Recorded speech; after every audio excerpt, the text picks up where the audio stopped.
SkyExchange.net Sharjah CBFS T20 Season 2 powered by Fan Code. The match, of course, is the first match of Future Mattress in this tournament. So it will be a very, very important game for them. They're taking on Colatta Chocolates. We have with us Ron Mustafa, the captain of Future Mattress, Ranjit Mani, the captain of Colatta Chocolates, and the match referee, Mr. CricTracker Ali. And it's time for us to spin the coin at the Alba Sports Services toss. Ron to spin, Ranjit to ball. Heads is the call. There it is. Ranjit, come forward,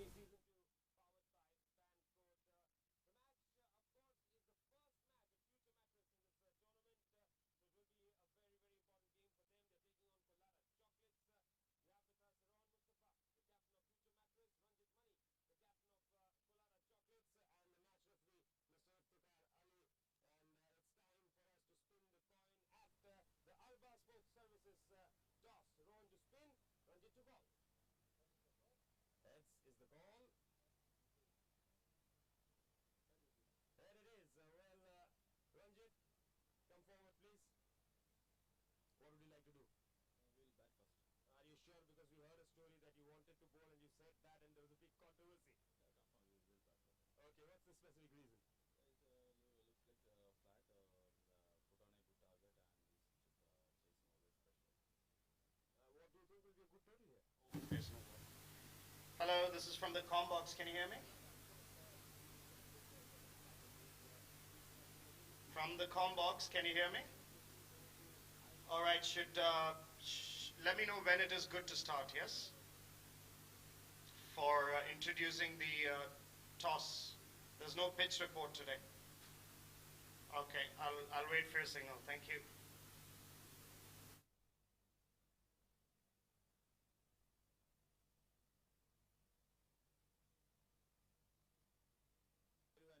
And we know the scorecards, like, what is the good total, what is, how to restrict them, less than that, so it's easy to chase.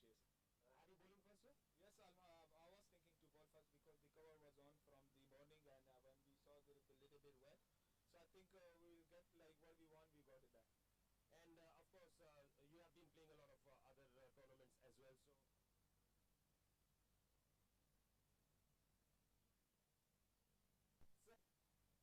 It's a lot hotter than it was yesterday, but then not as hot as it was during the Colatta League. So all in all, one would say it's quite pleasant here at the Sharjah Cricket Stadium. It's of course toss time for yet another double header. SkyExchange.net Sharjah CBFS T20 Season 2 powered by Fan Code. The match, of course, is the first match of Future Mattress in this tournament. So it will be a very, very important game for them. They're taking on Colatta Chocolates. We have with us Ron Mustafa, the captain of Future Mattress, Ranjit Mani, the captain of Colatta Chocolates, and the match referee, Mr. CricTracker Ali. And it's time for us to spin the coin at the Alba Sports Services toss. Ron to spin, Ranjit to ball. Heads is...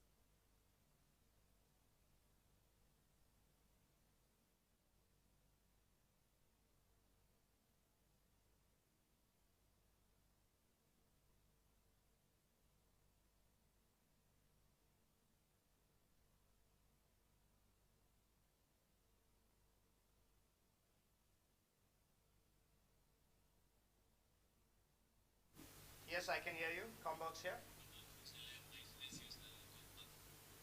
Sorry, say that again.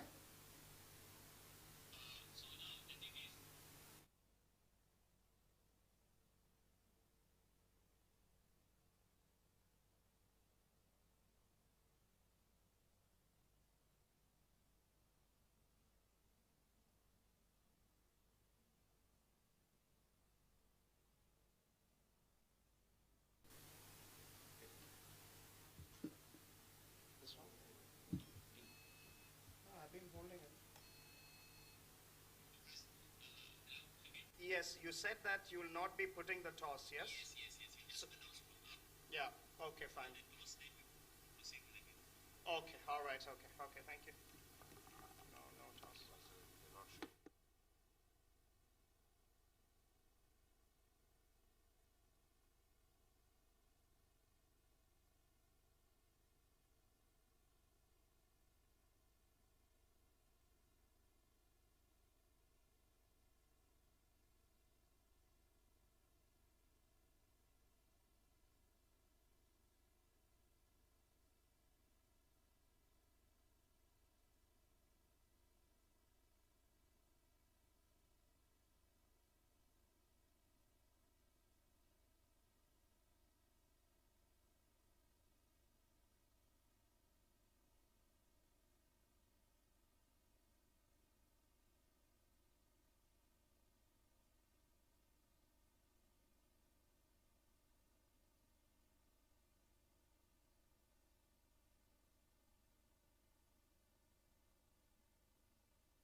There it is. It is match number 13 of the CBFS T20 League here live from the Sharjah Cricket Stadium. Today's game will be played by Future Mattress versus Colatta Chocolates. And at the toss, it was Colatta Chocolates who won the toss and decided to bat first. Future Mattress will be playing their first game today at the CBFS League. And they have a pretty strong side with Captain Rohan Mustafa, the UAE legend, leading the team, followed by Abdul Malik, Alishan, Ashwant, Asif Hayat, Muhammad Farazuddin, Muhammad Azhar, Shoaib Laghari, Syed Haider, Tasawwur Jammu and Umair Ali Khan. Colatta Chocolates, pretty much the same squad that they had a bit earlier. Ranjit Mani, of course, leading the side. Very happy to bat first with Hari Prashant behind the stumps. Junaid Shamshuddin, Gopan Gopakumar, Intizar Ali, Taimur Ali, Vishnu Ramesh, Nikhil Srinivasan, Zishan Bhatt, Shyam Ramesh, and of course the other UAE legend, Krishna Chandran Karate. In the combox with me today is Mr. KR. Welcome, KR, to the combox and what looks like an exciting match ahead of us. Thank you, Asher. It is going to be a great day of cricket. You know, basically because the cream of UAE's domestic cricketers are in action. You can see the table now. DCC Starlets sitting on top, winning all their 3 matches. Vision Shipping is follows with 2 wins from 2 matches, and it is only that the 7 districts have lost 1 match, but they have won the rest of the 2 matches. So exciting scene here. It is a bright and sunny day. We saw that both the teams are studded with great players, some of the finest players in domestic cricket, and hence this match is going to be surely an exciting affair. Yes, no doubt. If we look at the Future Matters, of course, they haven't played a game yet, but a team that is very well capable of being on the top.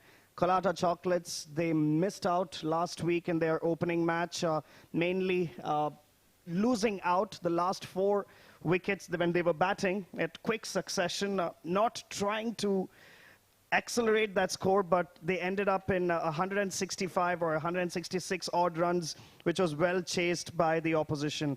They would be looking forward to learn from those mistakes and try and capitalize. It was the captain, Ranjit Mani, who was saying at the toss, and he said that the score that he's looking at is around the 180 and 185 range, which I believe would be a good total against this squad at this track on this ground.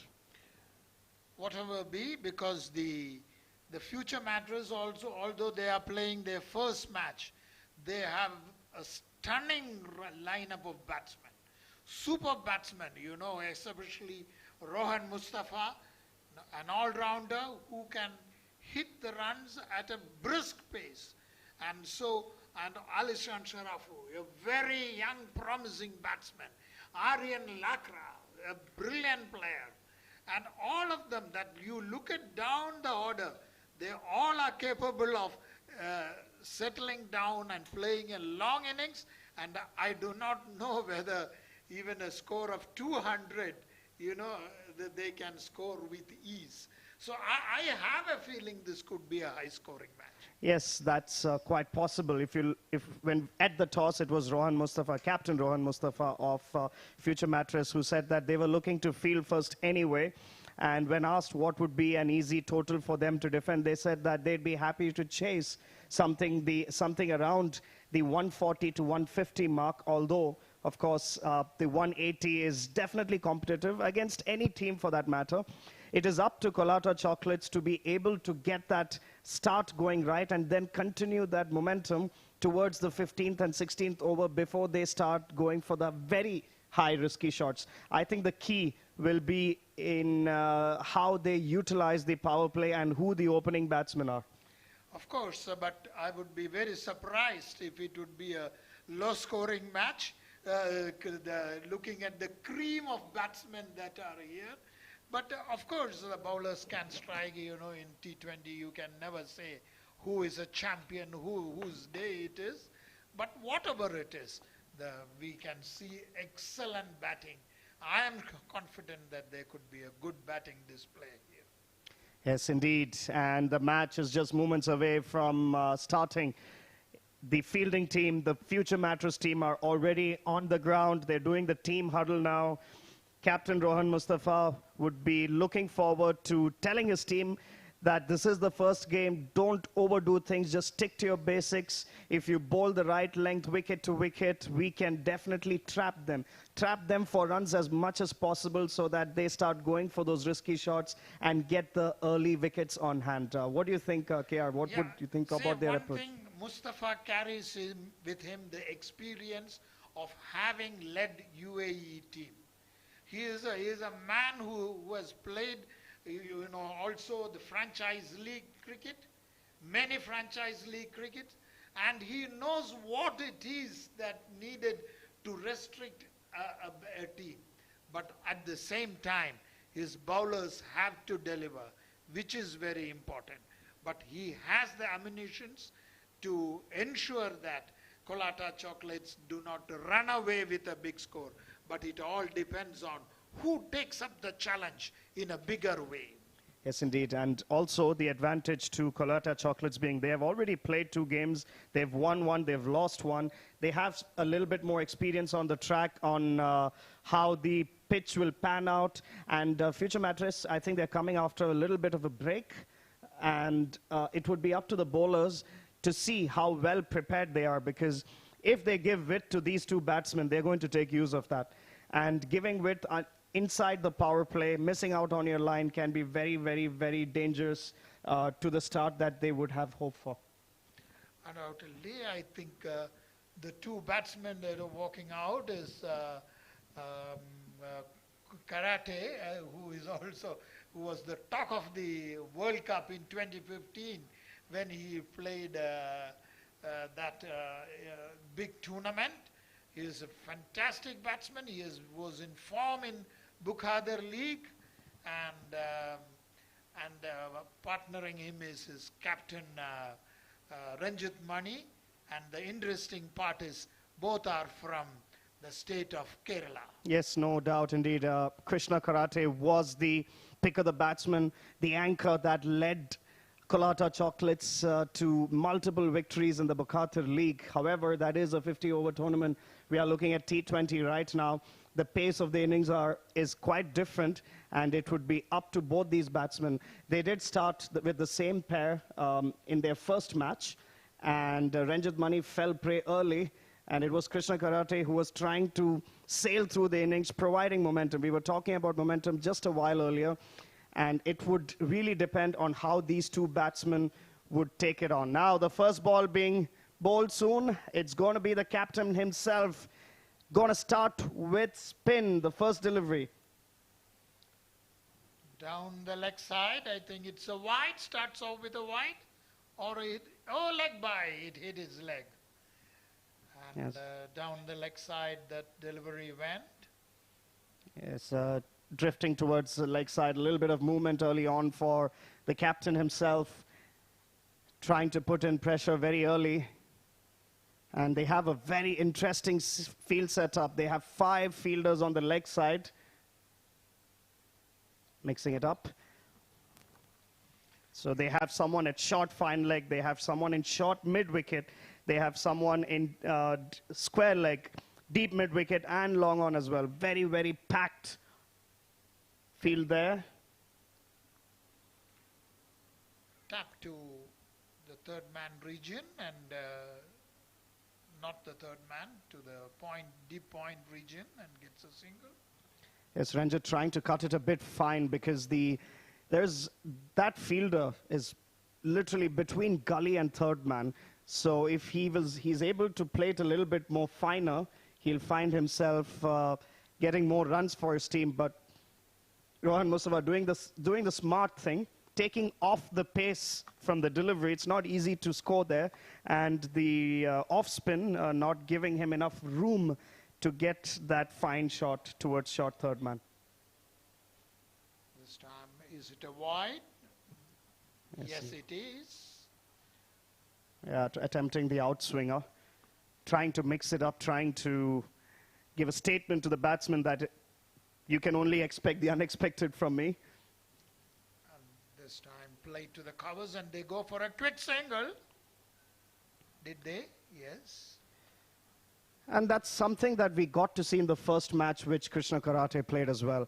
The running between the wickets has been absolutely phenomenal. In fact, he carried it even after the 10th and the 12th over when he was batting, and that's one of his major strengths. He can keep his energy going throughout the match, and that itself brings a lot of momentum for the team.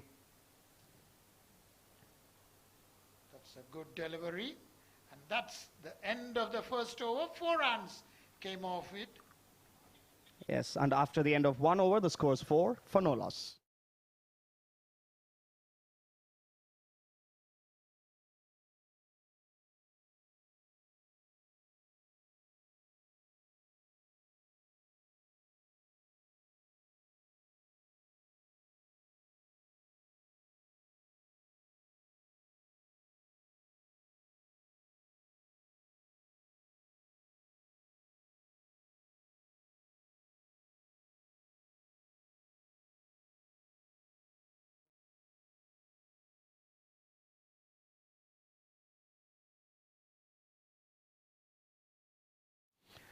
There it is. That is 1 over up, 4 for no loss. Umair will be the new bowler for Future Mattress, with the captain starting the first over and keeping it very tight. Only 4 runs given, out of which just 2 runs came off the bat. And we are now into pace bowling. Umair is an experienced campaigner. Many remarkable performances he has produced. On the spot, played to mid-wicket, no run. Yeah, wicket to wicket. We were just talking about it a bit earlier. Don't allow the batsman to settle down. Again, a packed leg side field, an in-swinging bowler. This is Umair. And they do have both their deep fielders towards the leg side. And that is in the air. Checked a shot there. Lucky for Krishna Karate, 2 runs to his name. Lucky that the ball did not carry to a fielder. It was played in the air. Look at that. And fortunately, it fell in the gap. And Umair rightly put his hands on his head. Lucky. Yeah, taking off pace over an already slow delivery. That's also played in the air, but to mid-on region for a single. It's almost that the ball is gripping on the pitch after it bounces, because the timing of Krishna Karate on both these deliveries has been a bit early. So it'll be interesting on how the pitch works out for the swing bowlers and the fast bowlers as well. And it's up to both the batsmen to adjust themselves. Umair and Rohan are bowlers who rely on line and length than a lot of pace. Look at that. He has hit it in the air again. This time it's Ranjit Mani and gets 2 runs. Yes, chipped it towards deep mid-wicket. Lucky again for Ranjit Mani. I think it's the same issue that Krishna Karate faced. The ball is really taking off its pace after pitching, and it's something that these batsmen need to be a bit careful of. They do have a field setup that can take catches for these kind of deliveries, creating room. This is not timed well, but regardless, goes over mid-off, and the first boundary comes for Colatta Chocolates. That was picked well. See, he sighted it well, went through the shot, and it fell in the gap and for a boundary. Yes, scooped there over mid-off. And again, although this was a decent shot, at least in terms of the placement, they're still not able to get their timing right, both of them, for this bowler especially. He's taking off the pace really well.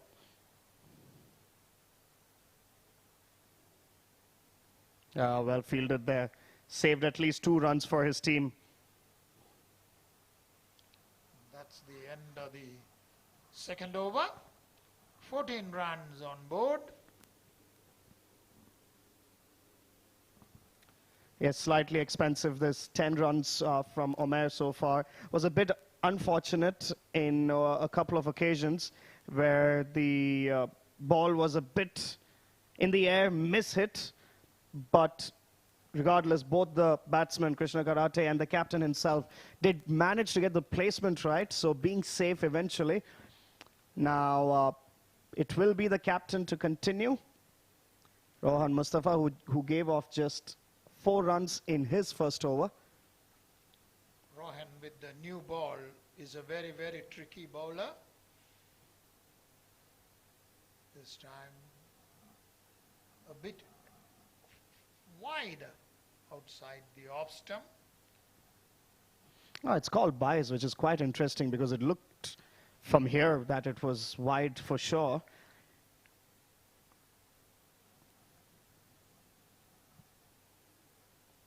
Regardless, 1 run for Team Colatta Chocolates. That's a very good delivery, and they ran for a quick single. As what karate does is put pressure on the fielder. A fielder can never relax when Krishna Karate is running or is on the crease, or even if he's on the non-striker's end, because he has the ability to convert the singles into doubles, doubles into threes, threes into fours. Oh, lucky there. That one missed everyone and everything. This could go to the boundary, and 4 runs could be signaled by the umpire. Yes, it is. It beat the batsman, and it beat the wicketkeeper too. That was the kind of delivery. And nevertheless, Chocolates must be sitting happy for that boundary. Yes, indeed. Colatta Chocolates enjoying that sweet boundary coming their way. Free runs, I would call it. And what Ranjit probably need to watch out for is the variation at which Rohan can bowl. In fact, I would consider Ranjit to be extremely lucky for the previous delivery. Had it spun a little less, he would have found himself in a bit of a soup. This time he wanted to play through the covers. See, look at it, he shaped himself, but missed it totally. I think even the keeper is not able to figure out the variation of the bowling of Rohan. There's too many. Struck between the gap towards extra cover. Well hit boundary and a well-timed boundary this by Ranjit. It was taken on the full, look at that, the full toss, and hit it through the gaps for a boundary. It's one of the first shots that have been played by Ranjit, in which he middled. So far, he did struggle a little bit with the variations that were bowled at him by both the bowlers. Regardless, that is a boundary, a valuable boundary for Colatta Chocolates. And at the end of 3 overs, the score is 24 for no loss.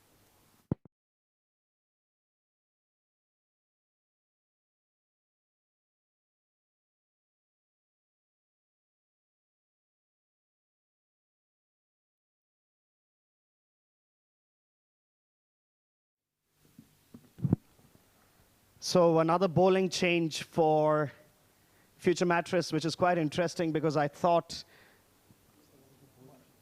Umair bowled extremely well for his first over. It was all the deliveries that he bowled was something which both Karate and Ranjit could not find at the middle of the bat.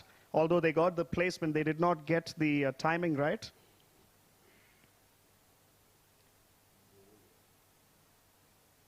Chance here. Could this be out? Not collected by Azhar. which is coincidentally my name as well. Yes. Miss- Usher speaks and the other usher bowls. And Muhammad Azhar. In fact, both the names. I wonder if his third name is Jalil. That's it. That's a good shout. That's the end of karate. What a beautiful turn. I think virtually drew him out, I think, and beat him outside the off stump. Look at that. Whoa. Beauty of a delivery. Yes, that was some absolutely mind-blowing turn this by Azhar. And the first wicket falls down for Colatta Chocolates at the end of 3.3 overs. The score is 24 for 1.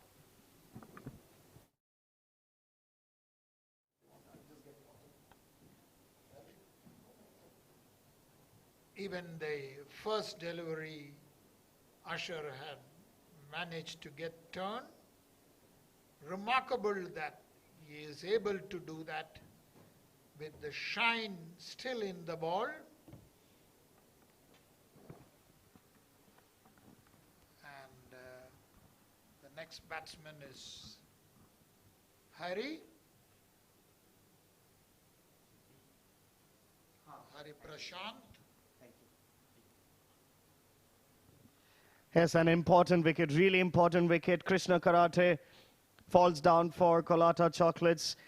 Krishna Karate is one of the anchors for Colatta Chocolates, always provides that stability in their innings, and getting him out early is a big, big, big win this for future Mattress.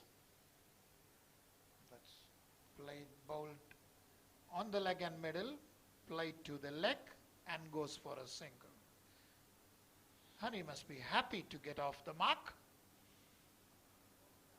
Yes, how important was that wicket? I keep thinking, because if you think about Krishna Karate's innings and the approach in general, he's not a player who goes for the big shots in the power play or at any time unless he senses an opportunity for it. But he is someone who can rotate the strike so well and keep the scoreboard ticking, provide that momentum for the team, and his running between the wickets being absolute crucial. This part is more of a problem that Colatta Chocolates can face. Whereas if you look at Ranjit, of course, he's an amazing player, no doubt, and he can hit the big shots like that one, but that was mishit in a way, edged and running towards the third man side for a boundary. A lucky boundary, we should say. Usher must be terribly disappointed, and that races to the boundary.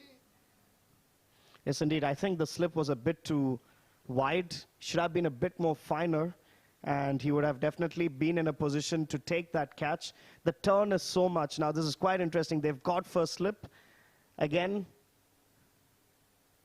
trying to play that same shot, but Ranjit keeping his back foot firmly there so as to not get out on a stumping. Regardless, the end of 4 overs, the score is 29 for 1.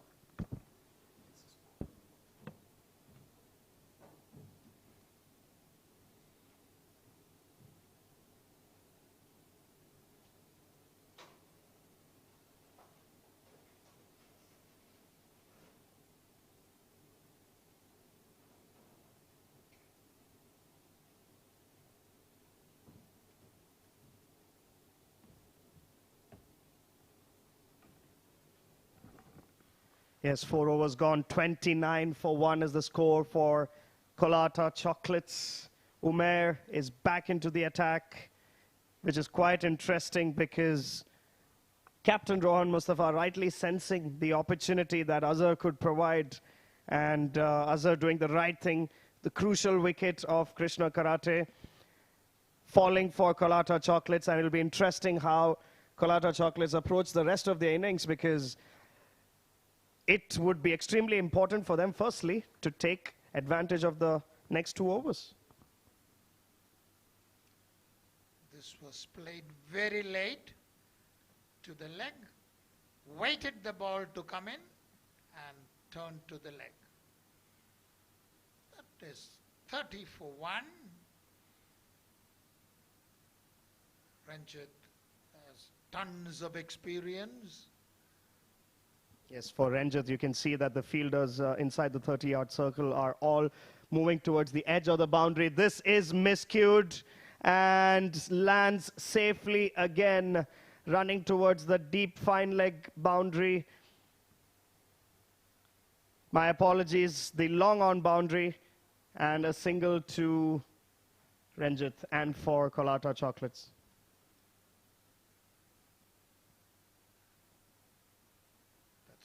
Very good delivery from Umair, forcing the batsman to play off the back foot, but no run.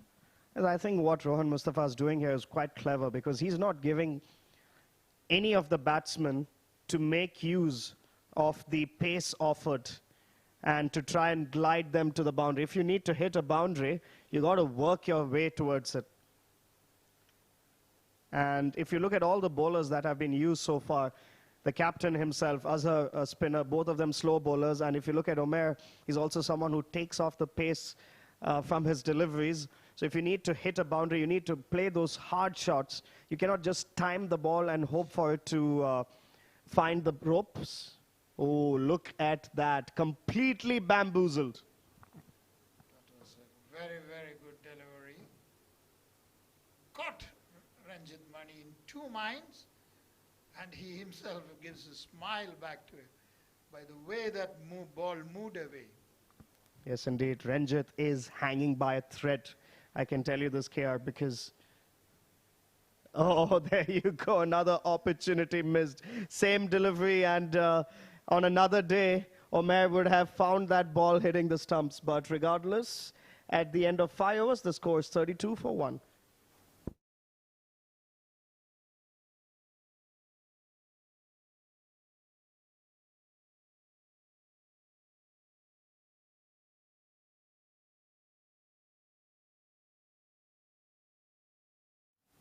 Yes, 5 overs gone, 32 for 1. And at the dressing room of Team Colatta Chocolates, one will be thinking, how would they need to approach the innings now? Because all the bowlers used so far, all of them have been very accurate.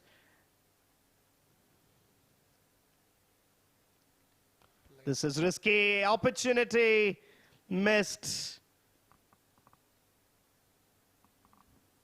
And an overthrow too. Yes, indeed. There was no real run there. I'm not sure what the call was for. But regardless, Ranjit did find his way back safely, made use of that overthrow, and 1 run to Team Colatta Chocolates. Asher is upset that overthrow went. He's got a deep square leg. He's got a long on. You see it on the pads. What I'm loving here is Azhar's bowling in terms of his approach, because if you look at it, some of the deliveries with that same length, that same release, he's able to generate so much turn, whereas the last one that you saw, it literally skidded off. He's made room for himself in the air and lands safely, running towards deep covers for a boundary. That was a very well picked shot. Look at that. He positioned himself and hit it in the air, but knowing that there is no fielder and the ball goes for a boundary. It's almost like a one-handed hit there. No run. Mixing it up well, Azhar. Not giving him too much room because he knows, Harry, if room is given to him, and with that open offside field, especially towards the cover region, he will definitely make advantage of that. Well played in the gaps. They get a single. 39 for 1. Steady start, I would still say, by Colatta Chocolates. It all depends on how they carry the innings forward. Oh, that turn. That's the turn and that's the variation that Azhar is so good at. And ending well, finishing well. His 2 overs, which he bowled 12 for 1, and the end of power play, 6 overs bowled, the score's 39 for 1.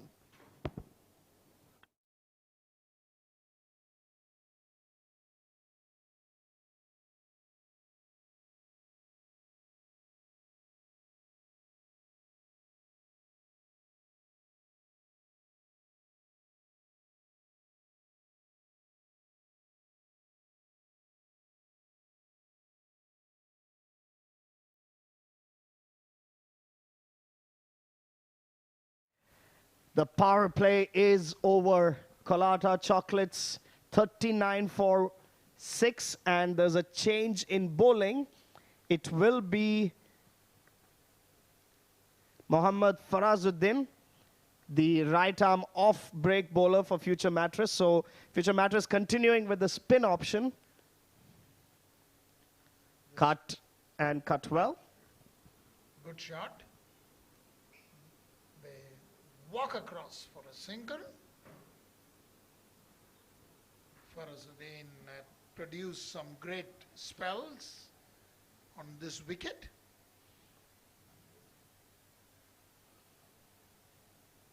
This time not connecting properly, but nevertheless they get a single.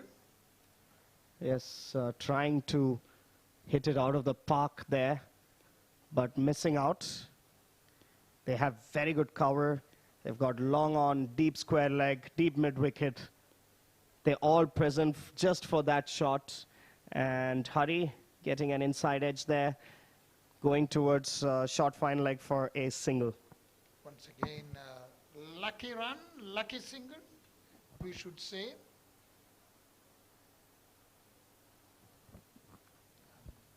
This time hit once again, attempting to swing it, misses, but connects for a single.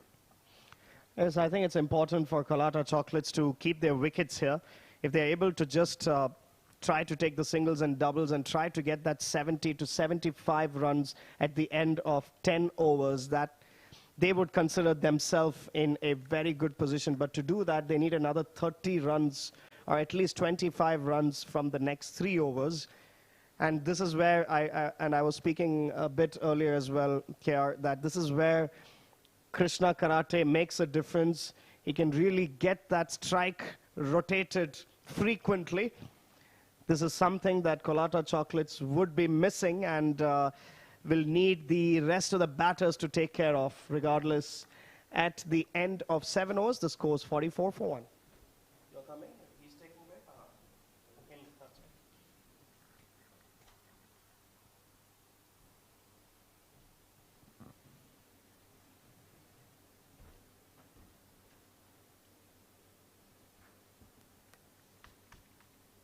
One.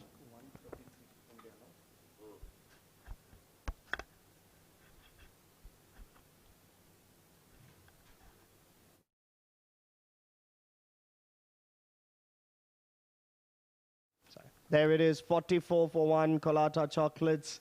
7 overs bowled, going steady, I must say. And Azhar is back into the attack. Hari glancing it towards long on for a single and a change in the comm box. It will be Nishant who will be joining me. Welcome, Nishant. Thank you very much. Azhar. Turn for him. He's getting the ball to turn quite a bit. Yes, Nishant, you were there at the pitch report a while earlier. What do you think of this track? It looked like a great flat batting track at first, but you see so much turn here. Well, looks are deceptive, aren't they? Looking to paddle it fine this time of the outside half the bat. And they're coming back for the second. Could be trouble, could be trouble. No, they'll get it. Leg by is signaled by the umpire. You could see the slip fielder adjusting himself, running towards the leg side in an attempt to get an edge off that shot, of that paddle sweep, but missed out. Two runs, 2 valuable runs for Colatta Chocolates.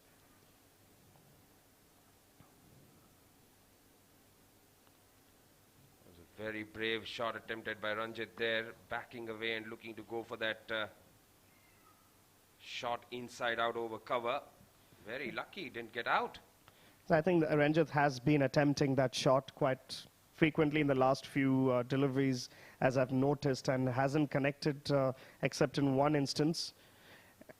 He needs to be quite careful here because Azhar can vary it very well towards, and a chance and taken. Ranjit falls. Yes, that is an important wicket. The captain departs here. They will be absolutely thrilled with that wicket. Another wicket goes down, and it is the Colatta Chocolates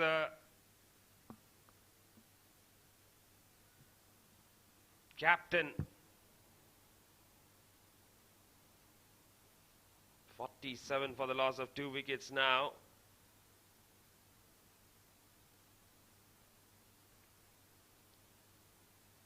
Ranjit, he departs for 19 of 24. Colatta 47 for 2.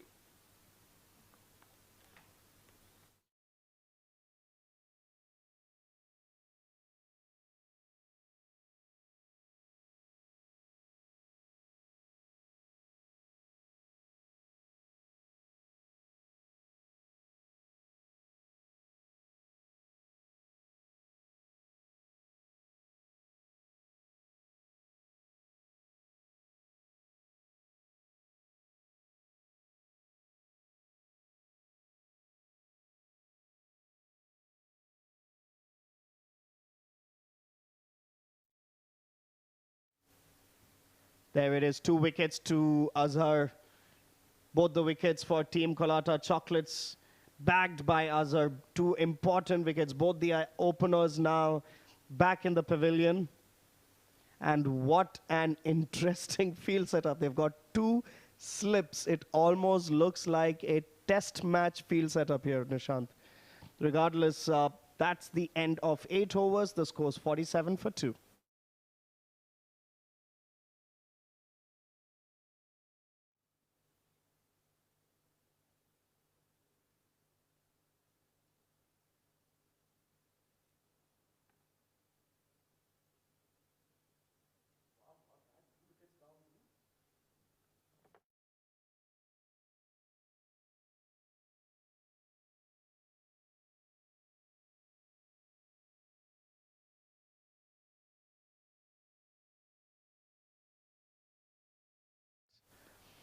So Farazuddin back into the attack. 8 overs gone. 47 for 2 is Team Colatta Chocolates. And hammered by Hari, but finding the fielder on this occasion and a single taken.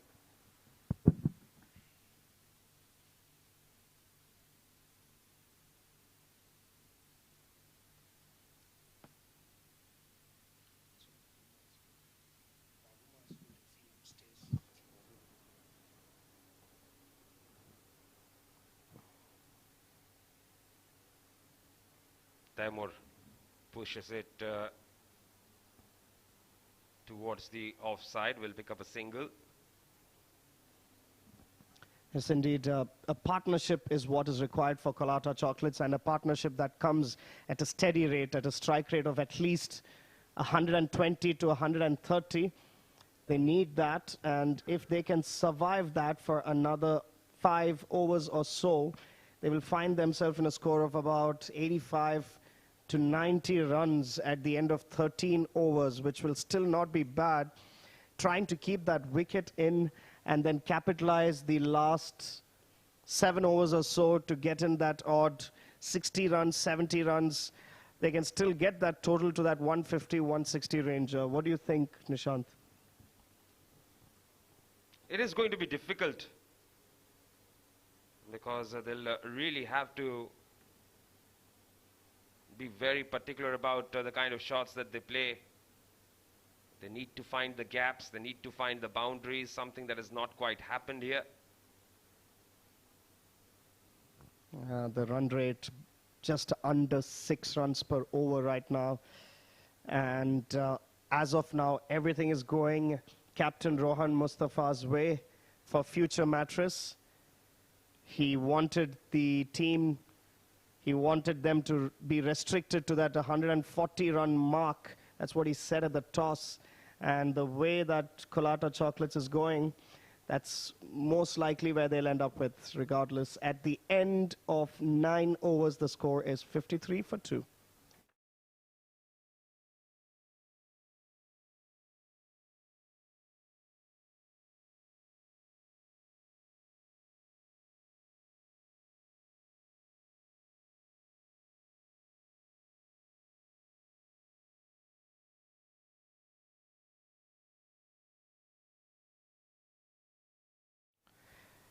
So Farazuddin back, regardless.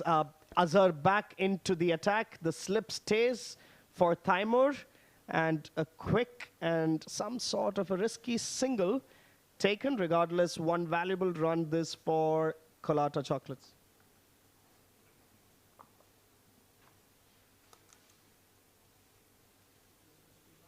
Thank you. Thank you, so, second delivery. Last over this for Azhar, who's done beautifully well. Economy of under 5 runs per over in a T20 encounter against a team like Colatta. I would think this is definitely great bowling and the exact start that the captain would have ordered. Short ball this time is gone for the pole, hasn't timed it, doesn't matter. It goes all the way to the fence for 4.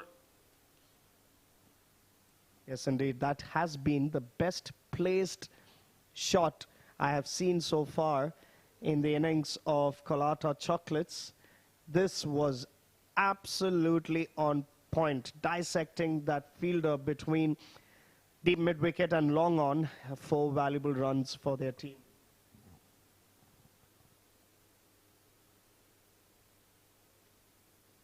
Much needed boundary that. Beautiful response. Yeah, talk about comeback. This is Exhibit A. And all the young bowlers there, this is what experience does. Off the outside half, this could be trouble. No, it won't be. Land safe there. Pick up another one. Yes, every delivery by Azhar is almost like a suspense movie, you know, which we watch waiting for an outcome, because he's got such variation, such a great mixed bag of tricks up his sleeve. Even this last delivery of the spell, can he finish well? He does. End of 10 overs, Colatta Chocolates at 59 for 2.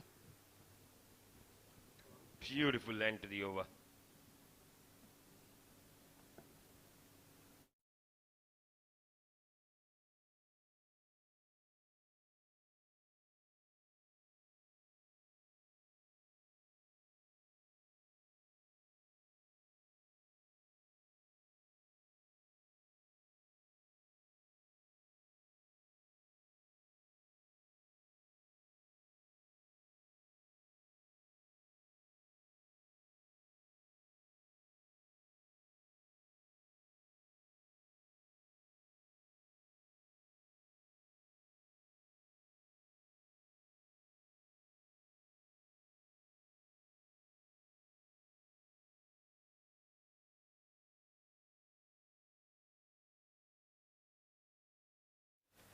Ten overs gone. First half of the first innings is over. 59 for 2. Team Colatta Chocolates will be wondering they're probably about 15 runs short of their target at this point. And a change in bowling. Another off spinner, Asif, into the attack. So Hari batting on 22 of 22 right now.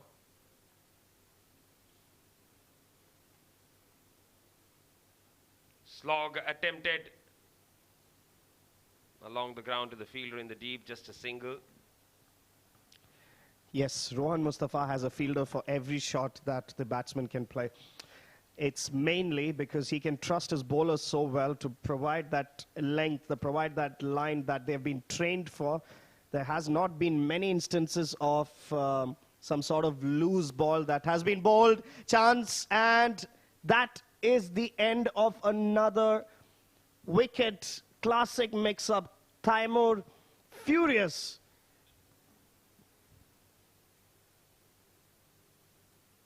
Well, big blow this.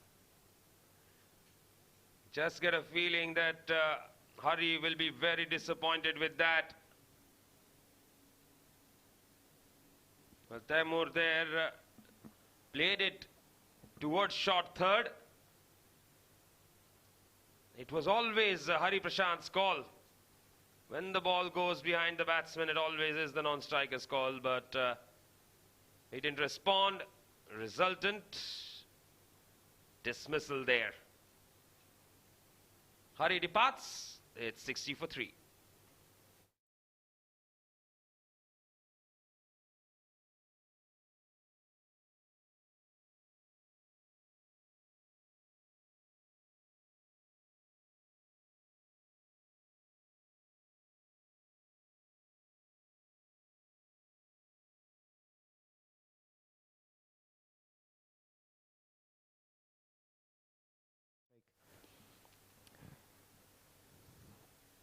There it is, 3 wickets down for Colatta Chocolates.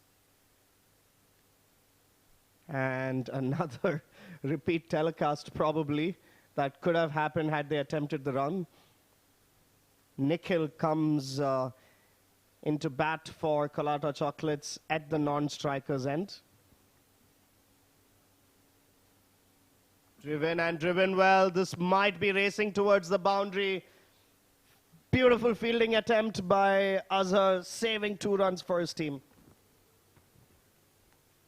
Yes, there's saving runs with the ball. He's saving runs on the field. Just doing it all. I think Colatta Chocolate seems to have all the 3 wickets, if you look at it, they have all been a result of course, exceptional bowling, no doubt, but some poor decisions. If there was a signboard that said bad decisions here in Sharjah Cricket Stadium, Colatta Chocolates are running towards it. Another mix-up. Luckily for Asif that the ball slipped from his hand, else it was game over for Taimur. At the end of 11 overs, the score is now 62 for 3.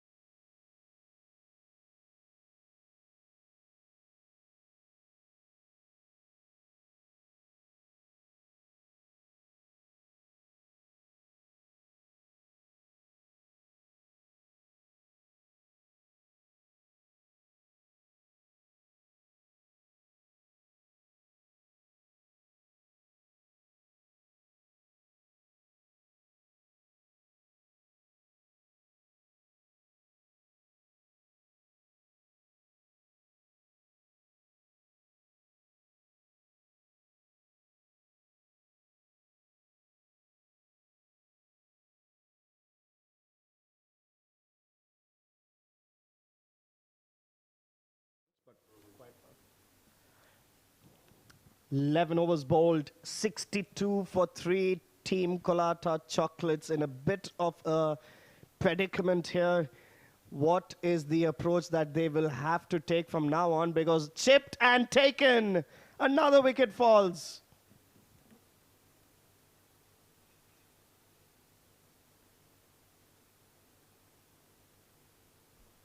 What is going on here? Now it's Nikhil who departs and Faraz strikes. And just looking to whip it away there. Again a soft dismissal. Alishan takes the catch. No problems whatsoever.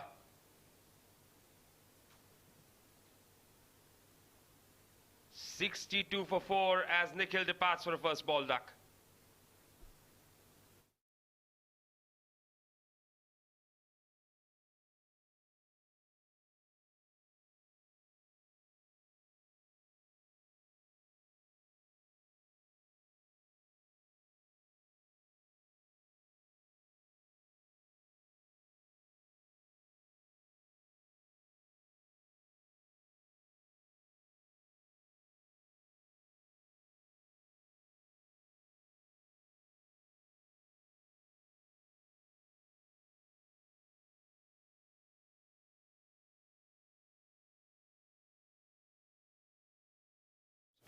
Vishnu Ramesh is the new man in.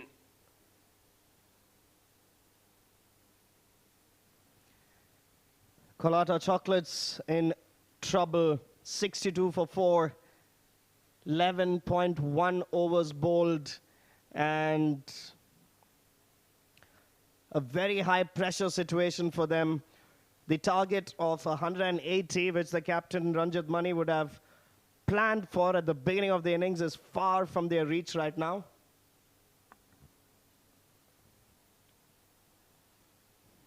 It looks too far away at this point in time. It's been all spin bowlers, and almost all of them off spin bowlers, which is quite interesting because I would think that someone, let's say like Taimur or even Ranjit Mani, who spent their fair share of time in the crease, would have adjusted themselves to the pitch, to the, oh, gone! Nipped back inside and clean bowled. Brilliant delivery there from Farazuddin. Right through the defenses, looking to defend. And the ball sneaks through the gap between bat and pad. No chance for Vishnu. And wicket number 5 goes down here. Yes, indeed. What a turn. That's the classic example of how an off-spin delivery should be bowled, and well executed by Farazuddin, the young Farazuddin, getting that important wicket of Vishnu. Duck, 4 balls faced at the end of 11.5 overs. The score 62 for 5.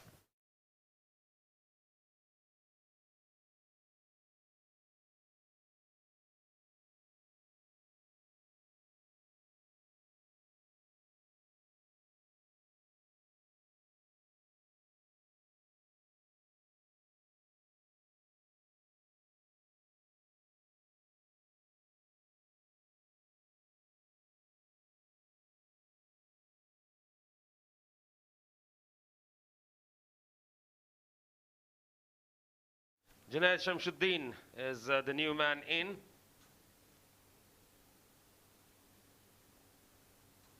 .62 for 5. Colatta Chocolates having a little bit of trouble in this tournament. Oh, that went through everybody there.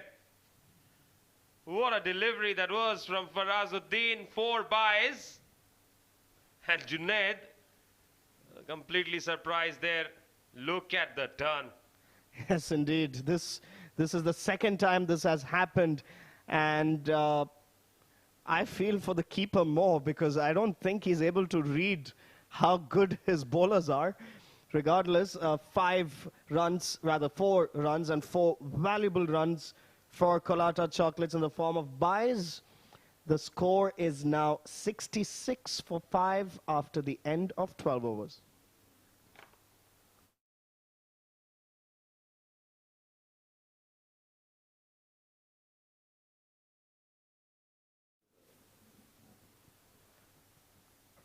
So 66 for 5, 12 overs bowled. Asif Hayat back into the attack. Another off spinner.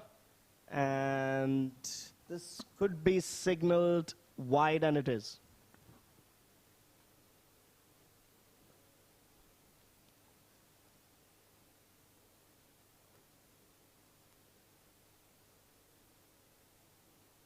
Turn, bounce. Taimur, he has to bat through now. Play an innings like Surya Kumar Yadav. Take Colatta Chocolates to about 130. Yes, I would think 130 is the bare minimum that Colatta Chocolates would need to take to have any chance. All the bowlers of Future Mattress have been on point. This is lofted, and lofted well. 6 runs, and the first 6 of the innings. Valuable runs this for Colatta Chocolates. Very nicely struck there. Good shot from Taimur. Mighty blow. They've got batting. They've still got Sam Ramesh. He can bat a bit. And they've got Gopa. Intezar. So that's decent amount of batting to follow. Very deep batting indeed, no doubt. But they need a partnership. They still have an opportunity here for Colatta Chocolates. They need to get those singles and doubles going. The next 3 overs are really crucial for them. They need to keep their wickets. They need to get to about 105 runs or so at the end of 16 overs. If they do that, then even 140 to 145 is very much possible on the cards. Goes for the big shot here. Has he timed it? Yes, he has. That is another mighty hit this time from Junaid. Yes, lofted and lofted well. Positioned himself extremely well there. Great balance. 6 valuable runs for Colatta Chocolates at the end of 13 overs. The score is 80 for 5.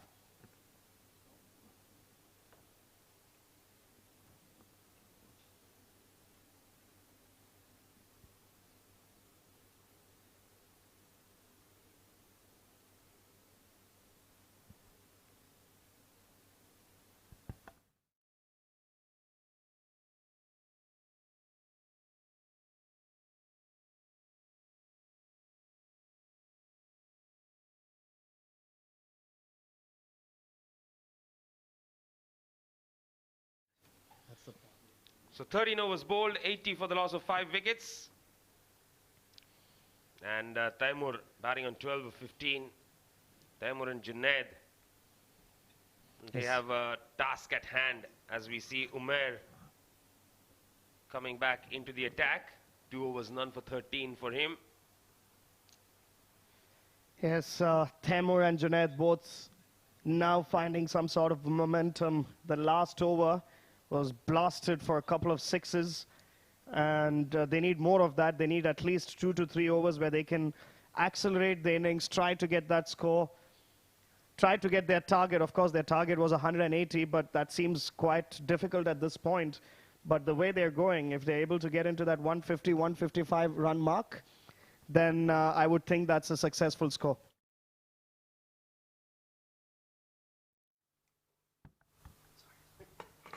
Well, has been pushed away for a comfortable single by Taimur. Brings Junaid on strike. Now the approach of Junaid was very interesting. That 6 that he hit of just the second ball that he faced was very interesting. This goes to show that Colatta do not want to really bat in a manner which is not aggressive. It looks like the batter wants a helmet now.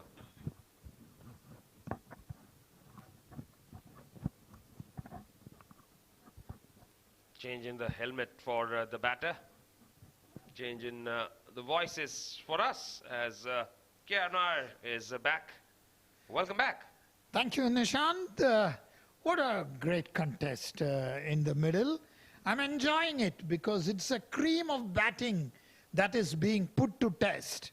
And the score at 81 for half the side, back in the dugout.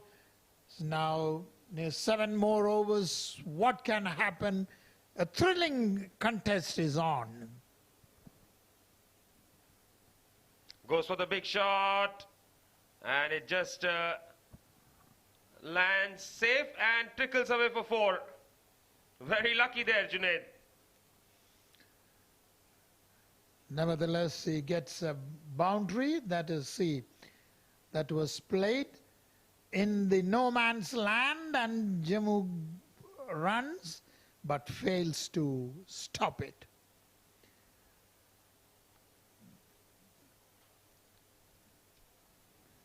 So 85 for the loss of 5 wickets. Runs need to come. How they come doesn't matter. That is a class delivery from Umair. What a beautiful delivery.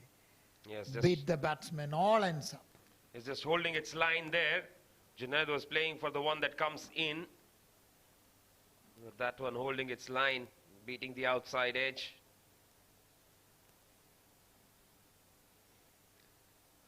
Mighty heave, misses it totally. Intelligent Umair continues to test the batsman. Just a hint of movement there. Away from the right-hander after pitching off the deck.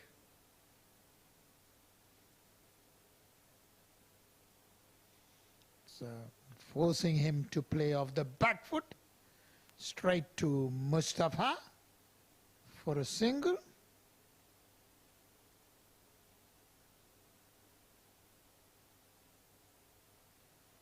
Junaid and Taimur, they've added 24 runs together here. Very crucial runs these. And Taimur eases it into the offside for a single. End of over number 14, it's 87 for 5.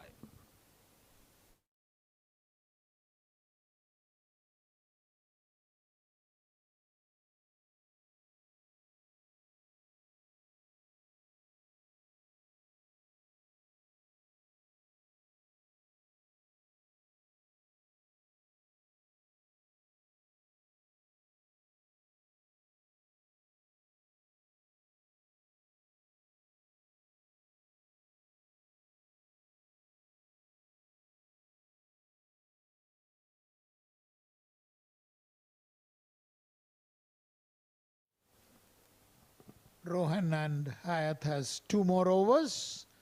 Umair has 1 more over.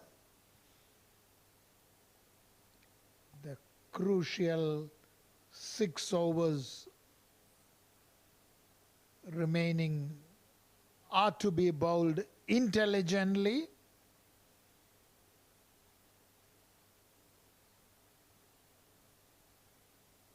This partnership is gaining strength.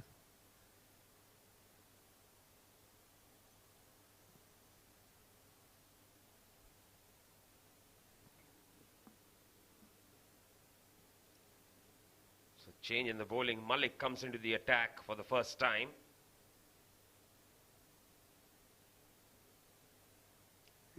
Cut away for a single.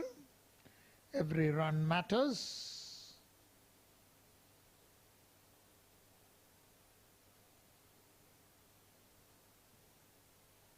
Very tight bowling here.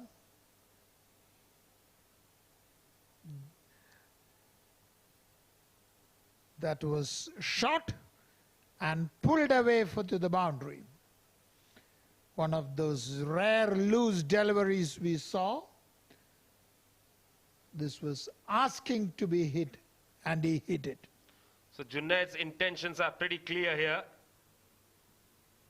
He is going to go for whatever comes his way.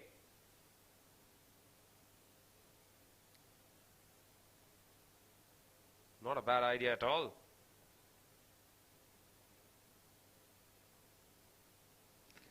Big swing and a miss. He has been aiming the long on 6 for a long time. But the bowlers have been intelligent, moving away the ball, although he positions himself well, but it's not been able to connect. Let's see, can he do it? This time he drives straight to a fielder.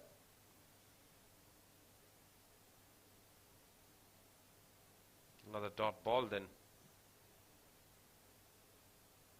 Taimur, 15 of 18, he's been the more sensible one.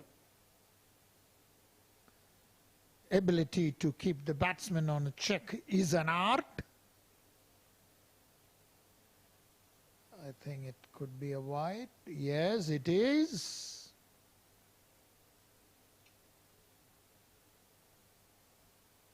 So at this stage, the 6-5 down in fact, what is the score that they will settle with, Colatta? 130, 140? 140, I do not know, is a sufficient total against such a strong batting lineup. And that once again to the fielder. Future Mattress has a strong batting lineup. At least a total of 160 is needed.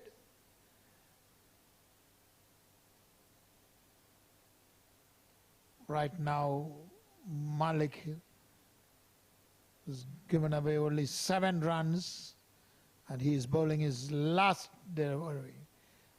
Very intelligent ball. Could not get any run off it, and 15 overs up for 94 for 5.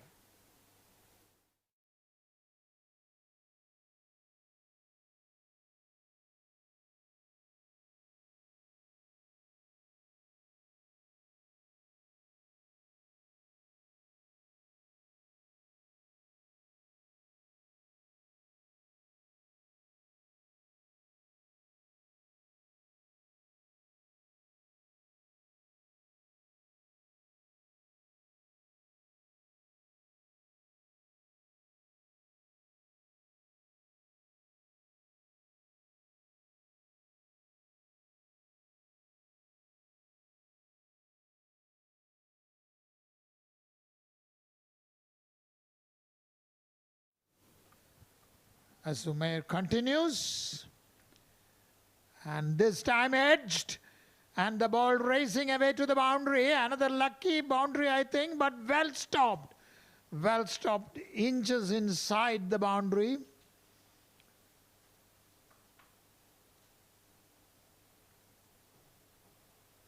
They get 2. Yes, the Future Mattress have not just made it difficult with the bowling. They've also fielded brilliantly. They've not allowed easy runs to be scored.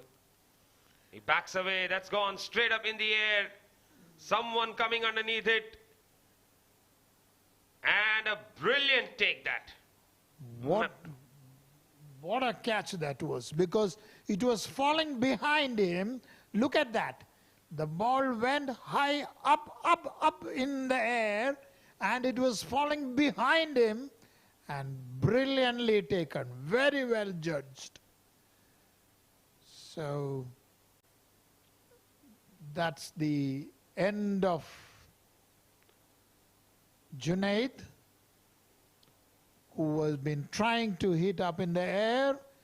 Alishan needs a pat on his back for such a brilliant catch. Alishan Sharafu, one of the most promising batsmen in UAE cricket, a fine player for the future.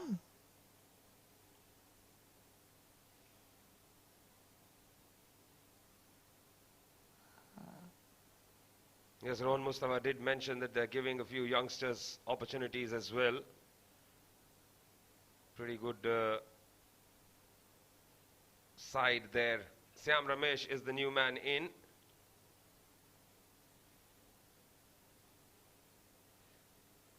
Syam Ramesh has been consistent, a match winner in many ways for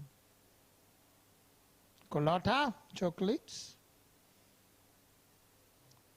Can he change the script of this match?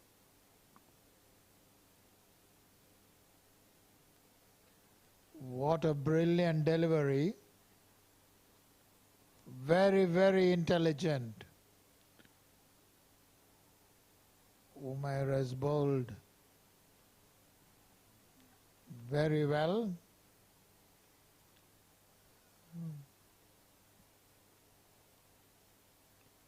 And this time outside the Osram goes for a swing, misses totally. Umair is a happy man, no runs have come out of it, and that is exactly what he wants. Yes, big slog attempted there, completely missing the trick. Missing it completely there. Brilliant delivery. Umair bowling to his field, bowling intelligently, not letting the batsman take any liberty. Let's see what he does. Once again, he bowls a very, very intelligent over. Look at that. And that's the end of the over. So 16 overs bowled, it's 96 for the loss of 6 wickets.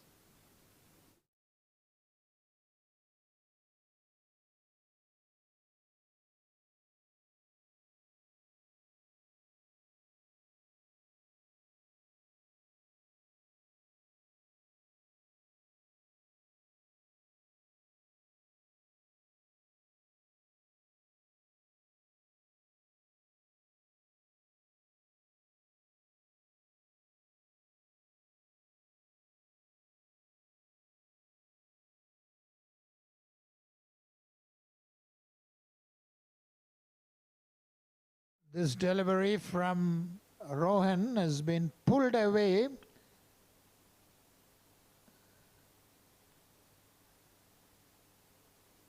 Straight into the hands of the fielder.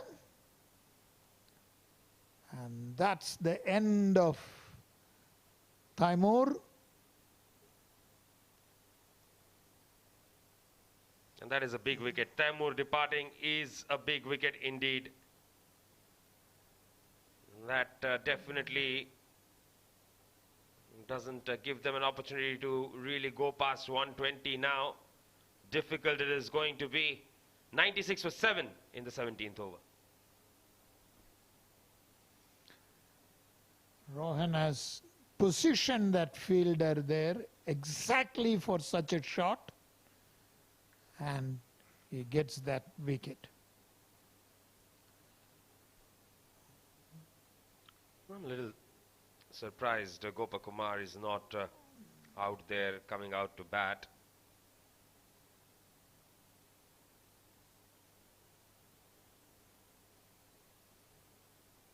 Tickled away by Intezar this time. That is running away fine. They'll easily come back for 2. Good running between the wickets there.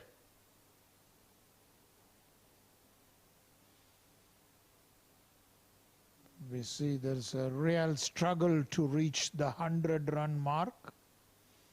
They have been in the 90s for long. This time, more of a reckless shot. Very lucky that he stays. Look at that.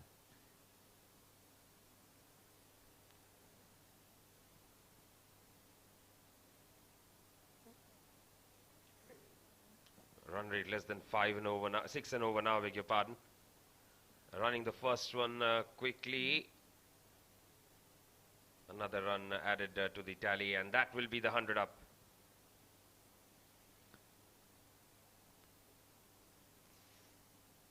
Finally, they get out of the 90s.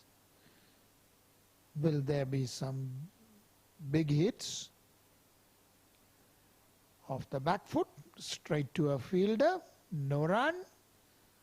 The way Rohan bowls to the field is a treat to watch. Beautiful, very, very intelligent bowling. Look at that. And see, no run. And that's the end of the 17th over. Oh, there's still 99. Just got my calculations wrong there.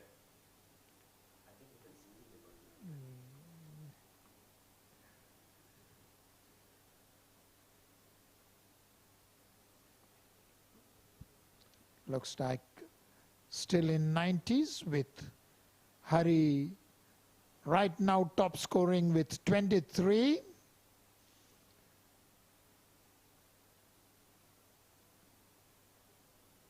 Once again, Farasuddin, the spinner, is being introduced.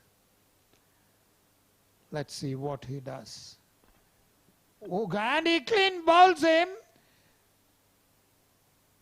Ball pitched outside the off-stump. He going for a big shot, misses it totally.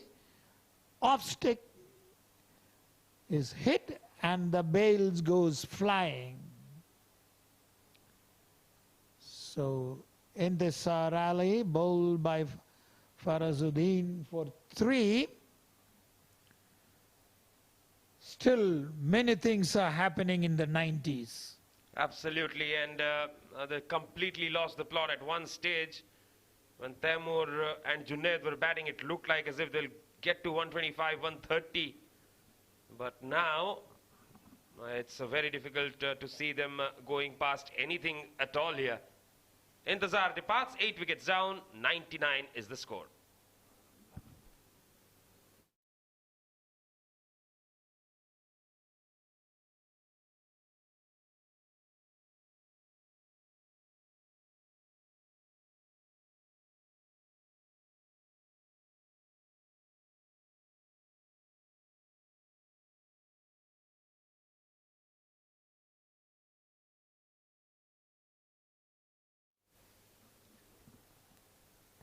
The last delivery from Farazuddin was an off-spinner's delight, pitching on outside the off-stump and hitting the stumps. And let us see, and this time, a beautiful delivery, but his leg is stationed well inside, but Farazuddin wants it to be ruffled. But we did not see any movement of his leg, but let's see what is he appealing about.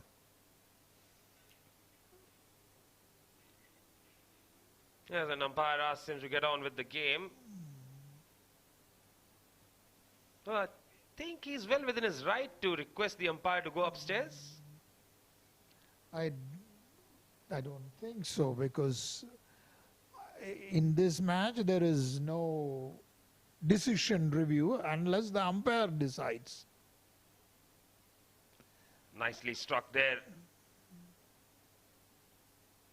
Easy single taken. Now the 100 comes up. Have they come out of the shackles?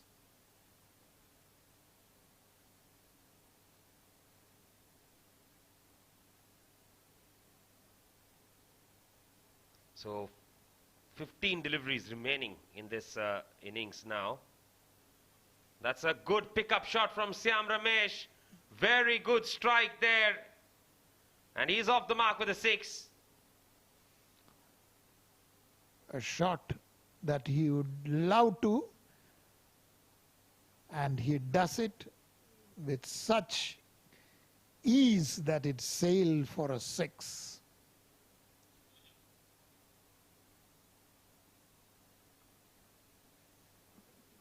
Good shot, very good shot. And he's chipped it uppishly. They will look for 2, they're coming back for 8. Good running between the wickets, excellent running between the wickets there.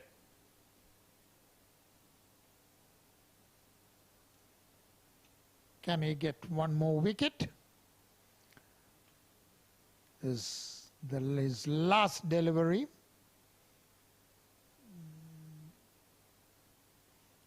And well bowled. Brilliant bowling, brilliant spell. His 4 overs for 19 runs, taking 3 wickets. And the score now 108 for 8 in 18 overs.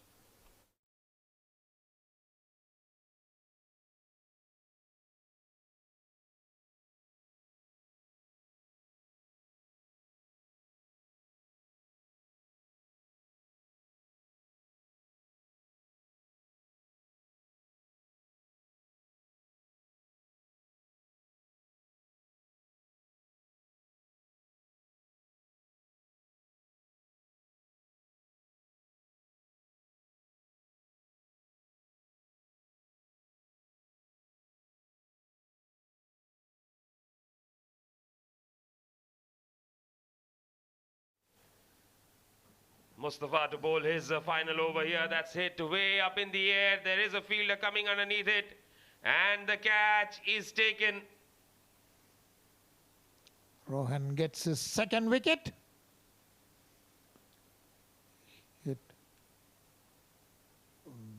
very well judged catch because it went very high, and Gopakumar departs Kotumair for just 1 run.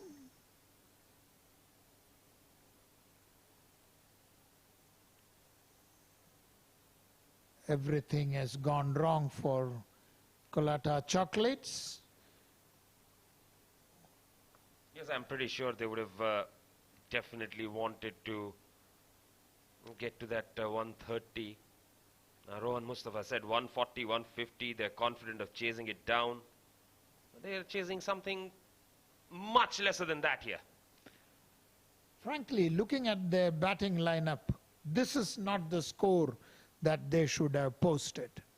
And I never thought it would be a low-scoring total.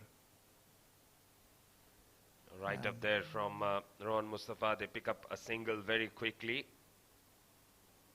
That'll bring Syam Ramesh on strike. So 109 for the loss of 9 wickets. 10 more deliveries to go.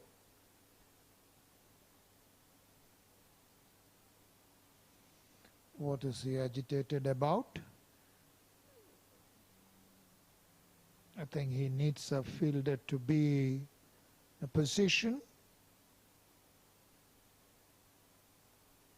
There's an experienced skipper. Flicked off the leg and gets a single.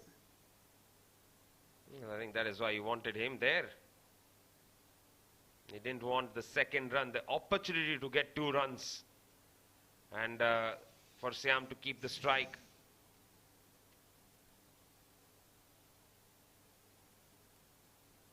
Hit played in the air, but safe. They get 2 runs. Rohan is terribly disappointed. But I think this was okay because that's the longer part of the boundary. So, of course, everybody is deep trying to protect the boundary. Can't blame the fielders for doing that. That's it uppishly again. And that's into the gap. That might run away. Chase for the fielder there. Farazuddin is good. And they're coming back for the third. This is disastrous stuff. One cannot believe this. And Rohan is having a nice time. And unless he stumps, the umpire cannot give him out. So there is a lot of... Is there a timeout for stumping? And he does it. So finally, they're gone here. 112 is what they get. Usually we say it is a suicidal run, but this dismissal was a murderous run. Yes, in fact 114 is what they get here. As they picked up a couple of runs there, and that third was non-existent. And why would you want to take the third run there? I just don't understand that. And so one cannot believe that they would have been all out for 114. That is all over then. Well, they never really got going up front itself. It was very tidy bowling by future Mattress, but that 23 from Hari, his run out completely ensured that the innings plummeted, never recovering from there. Then wickets just kept falling. Farazuddin came and ran through, and at regular intervals there was wickets, one after the other, and ultimately they finished with 114 in 18.5 overs.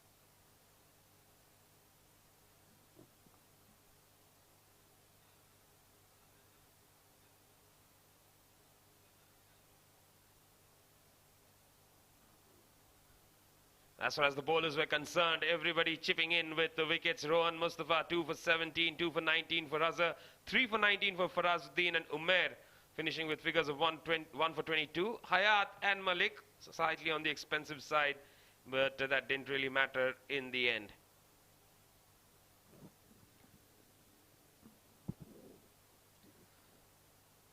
So the target for future Mattress in their opening game of this tournament is going to be 114. So we'll dive into a short break. When we come back, we'll have the run chase.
Did you call for the com box?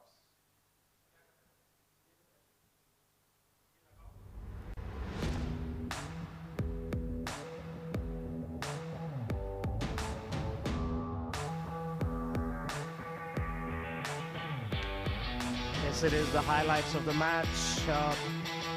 It has all been the spinners' day today. Plenty of wickets taken, some few good shots here and there. Few mix-ups, very costly mix-ups, this time from Taimur Ali. Chipped towards short mid-wicket for a catch there, clean bowled wicket keeper. Some few good hits there. Miss hit on this occasion, still finding the boundary. This is a good shot.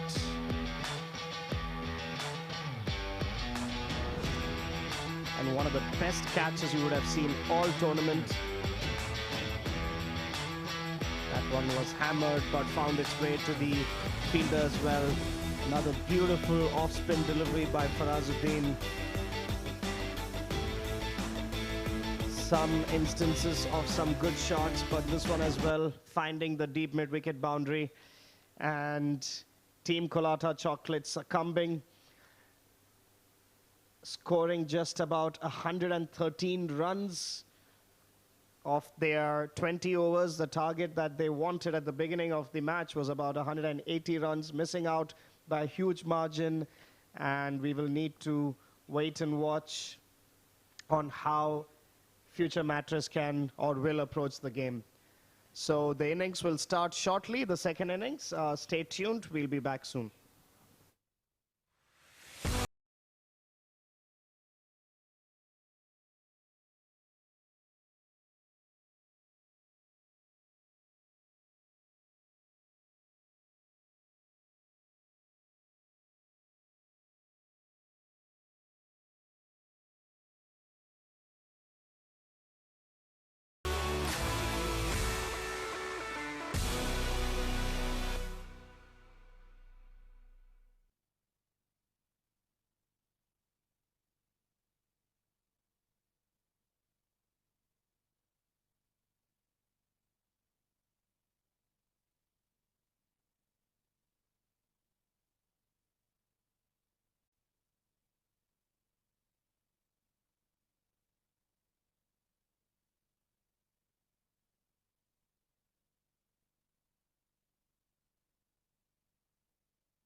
with spin.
There it is. This is the second half of the match between Future Mattress and Colatta Chocolates.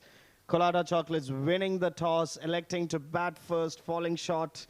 And in the end, they were able to score about 114 runs in the 20 overs allotted. They were all out, some run outs, some wrong calls, some mishits, and Colatta Chocolates falling short of the target that they had placed during the toss. Future Mattress, the well-equipped batting lineup of Future Mattress will require 115 runs from their 20 overs allotted at a required run rate of 5.75. We are live now at the Sharjah Cricket Stadium. The sun has set. It's a beautiful evening. The lights have come out, and it is a motivated Colatta Chocolates team over here trying their best. They're going to give up a fight, and they're not going to make it easy for the strong batting lineup of Future Mattress. In the comm box with me is Mr. KR. Welcome, KR. Thank you, Azhar. Frankly, I never thought that this would be the total that Future Mattress would be chasing, considering the strong batting lineup that Colatta Chocolates had. But hats off to Future Mattress. They bowled brilliantly under the captaincy of the man you see on the screen, ready to face the first delivery. Yes, indeed, and a lot of spin option used by Colatta Chocolate. Sorry, a lot of spin option used by Future Mattress, and one can start to wonder if that would be the same approach that Colatta Chocolates will follow, which could be true because Intezar is their opening bowler, and he starts off with a wide. Rohan wanted to swing it around, but failed to connect. This is a much better delivery, and they scrambled for a single. I'm wondering if Ranjit Mani would want to rewind 2 hours of his life and try to go back to the toss to change the decision that he made. He did want to bat first. He wanted to score that 180 as the target, falling short by about 40%, just scoring about 113 or rather 114 runs. And there needs to come something special from Colatta Chocolates to be able to have any chance in this game. Very good delivery. Tossed up. Played back to the bowler. Rohan and Ashwant. Future Mattress playing their first match of this tournament. Played off the back foot, but no run. Yeah, it's quite interesting that you can see turn off the very first over from Intezar, the very first over of the innings as well. It gives a lot of indication on how the pitch is behaving, and it will not be easy. Ooh, that turned, and that turned well. And with a new ball, if they're able to generate this much of a movement, I can only imagine what will be the situation after 6 overs or 8 overs. Throughout this match, we have seen the spinners using the new ball to turn. We saw Mohammad Ashar do that brilliantly, and here now we see Intezar too. Off the back foot, punched away. They might get a couple. Yeah, the difference between the approach of Colatta Chocolates and Future Mattress will be that Future Mattress is in no hurry. They have all the time in the world to get themselves adjusted. In fact, it is their match to lose, honestly. And what Colatta Chocolates will want to do is to create enough pressure for them to not able to score that easily. Try to keep the power play score within the 30-run mark, but not, in this case, a single taken towards deep mid-wicket. Very rarely you get a chance of scoring at a rate of 5 runs per over, or just over 5 runs an over. So that's the end of the first over. 4 runs have come off it. Ashwant on 3 and Rohan on 1. Lot of batting to come.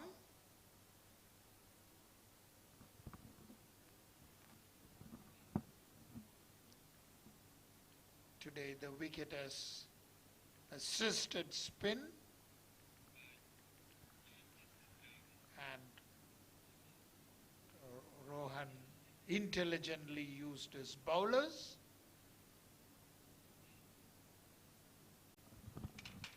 It's definitely a spinner's wicket. We see another spinner coming into the attack. Nikhil will continue proceedings for Colatta Chocolates. Yeah, let's come back to the decision to bat first now. If we had to ask Captain Ranjit Mani now and tell him would he have reversed his decision, and he would have said no. It was good that we batted first, but maybe we fell short about 20 to 25 odd runs. Had we been able to take our score to the 140, 145 mark, with this track, I think it might have been quite competitive. In fact, before the start, I had told that against a batting lineup of Future Mattress, a score of 180 is a must, because they have a strong batting lineup, and especially if Rohan Mustafa keeps going, it will be a delight to watch. Yes, indeed. Too short on that occasion, and cut well. This will be racing towards the boundary. 4 runs, and Nikhil welcomed by Ashwant with a well-placed boundary. This is what exactly I spoke about. You bowl a loose delivery, he will go off the back foot and punch it. And he does it, and it races to the boundary. He's a man who can be very, very severe on loose balls. And one of the things that Ranjit will be thinking at the back of his mind would be that would be the amount of spin bowling options he has in hand. Of course, Intezar is the most experienced one, whereas the other one's not as. And this is a good shout, but could be missing leg stump, skidding there, and I think a good call by the umpire. It was drifting down the leg side. Very good decision. As he's the man to look out for, Captain Rohan Mustafa. Very well played. One of the advantages that Future Mattress has over here is that this is their first match, and they are in a position where their batsmen are under no pressure of the scoring rate. Look at this shot. Typical Rohan shot. Reverse sweep. And I think definitely they will get 3 runs.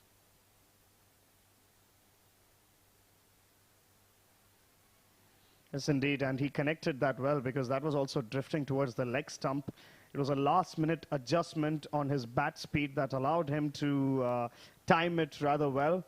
And along with the timing, the placement has been on point. The umpire will be checking if that was not a boundary, and it definitely not. Good work by the fielder, saving 1 run for his team.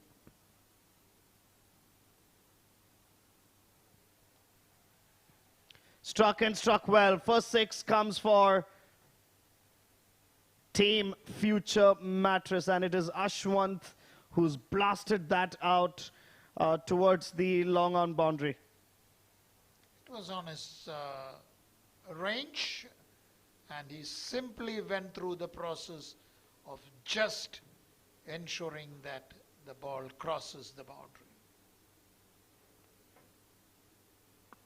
Drifting towards leg side again. This is a tough chase for the fielder, going towards the boundary. Nikhil missing out on his line this time and on his length. The previous delivery, 10 runs coming off the last 2 balls. And this is a great start for Future Mattress. After the end of 2 overs, the score is 19 for no loss. Apologies, the score is 23 for no loss.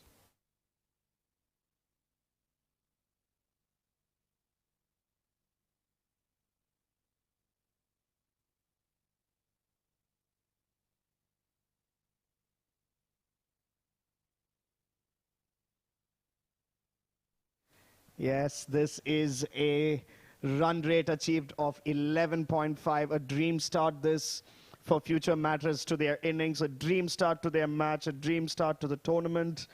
Going strong, 23 for no loss, 2 wickets, rather 2 overs bowled. Intizar is back into the attack. Can Indisar hold things back? These two batsmen are a very dangerous pair. This is a good And shot. This time it's a... Ooh, sorry. And I think that was a really good shout. Could have been missing leg. Otherwise, I think it was a very, very good shout. And Intizar missing out on this opportunity. Sorry, that was my mistake.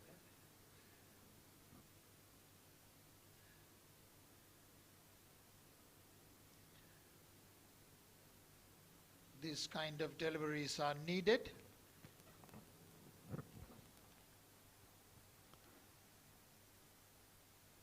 I think that is the big difference between Intizar and... oh, there's an appeal here. There is an appeal here. Going back to the TV umpire, Colatta Chocolates are confident. Could this be the first wicket for future Mattress?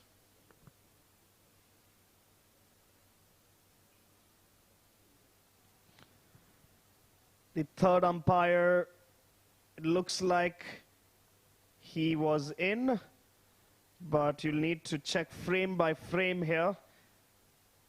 A bit lazy, I would say, on the approach of Ashwant, who might just be lucky here, and it'll be interesting to see what the third umpire calls out.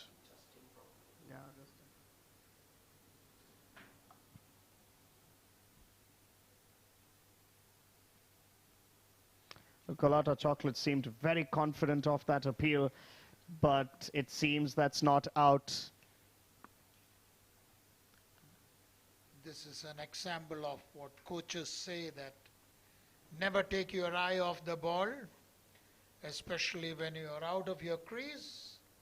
From where the ball can come and strike your stumps, you never know. Yes, cheeky indeed by the fielders. They are not giving up. This is a fight that is going to come out of Colatta Chocolates. They've got a really good fielding side. Each and everyone capable of getting the wicket, capable of going aggressive. Another sweep, reverse sweep attempt, and a single taken. This time it was attempted by Ashwant. All kinds of shots are being applied because you need to force the pace, and they are bowling a good line and length. Yes, no doubt. And I think coming back to the batting attack of misfield there, single taken. Coming back to the batting attack of future Mattress. Now, if you look at the bowling lineup and, in fact, the squad selection, which has been very smartly put by Rohan Mustafa, they've got one of the best off-spin bowling I have seen throughout the tournament. In fact, Farazuddin being the most impressive, I would say, apart from Azhar, the left-hander. So they're used to these conditions, and they're used to off-spin deliveries, something which Colatta Chocolates struggled. Regardless, a decent over that by Intizar. At the end of 3 overs, the score is 26 for no loss.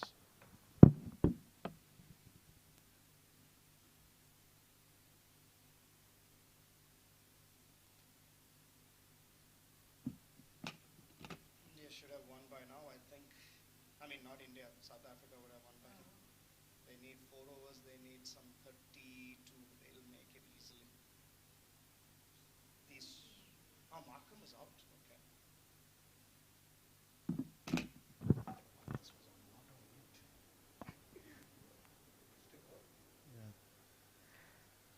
Okay. The captain himself taking on the attack. Ranjit Mani, the right arm medium bowler, coming into the attack. 26 for no loss, 3 overs bowled.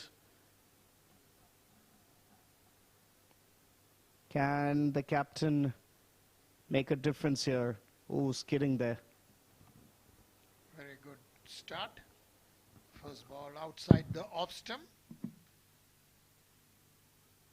Beat him outside. He wanted to steer it, but missed the ball. It's indeed a good start. Ranjit Mani with tons of experience. So confident looking Rohan. Hasn't gotten too many runs to his name yet, but that slowed down, and that slowed down so well adjusted by Rohan Mustafa, nudging or glancing that delivery towards deep third man. Ranjit is making the batsman play. He wants to trap him. He is capable.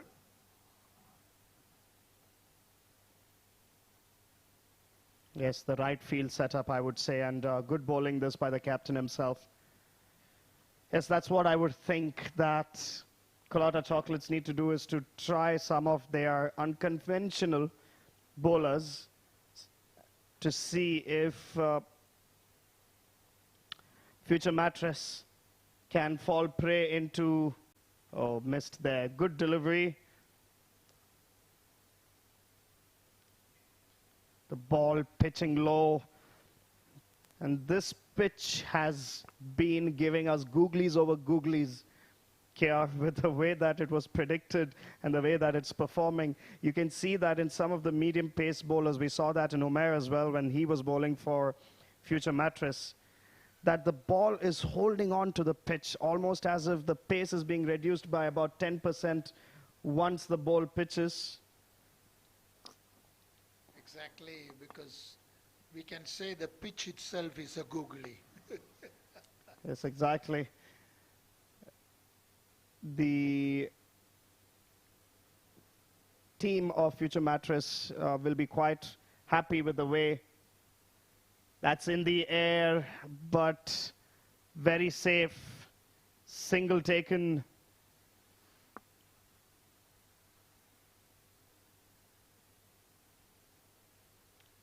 Leg byes at the end of 4 overs. The score is 30 for no loss.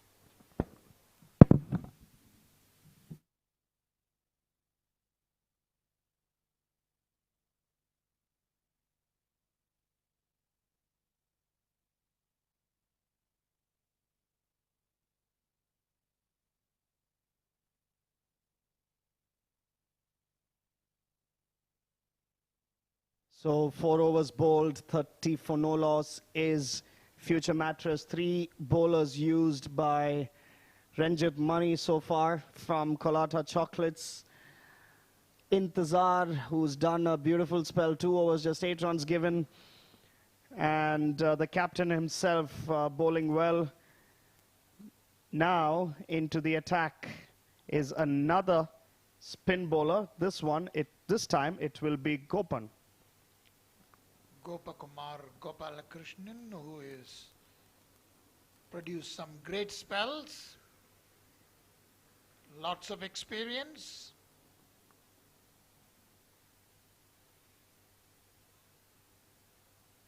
Nudged and nudged well towards long on, a beautiful on drive there, although it was in the air for a while. Regardless, a single taken.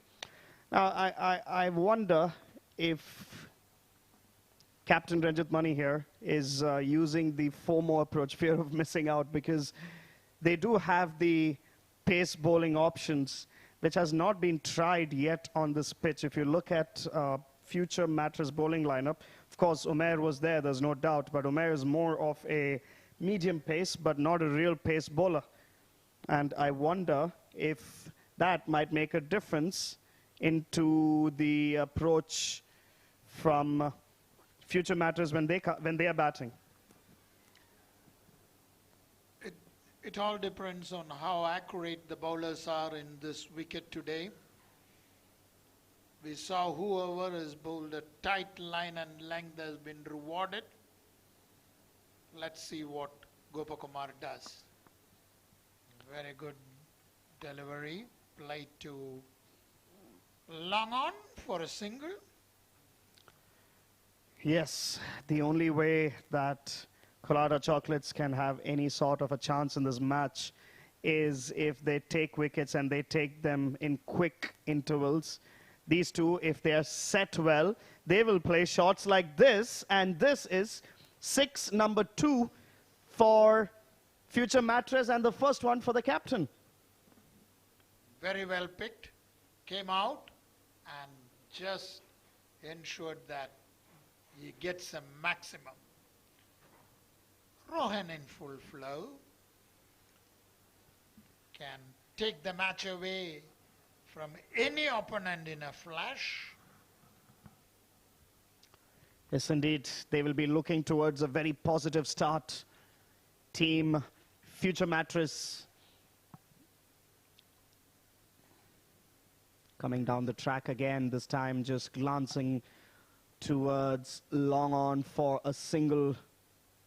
And another thing here that we had to notice is that most of the batsmen from Colatta Chocolates, they were right-handers.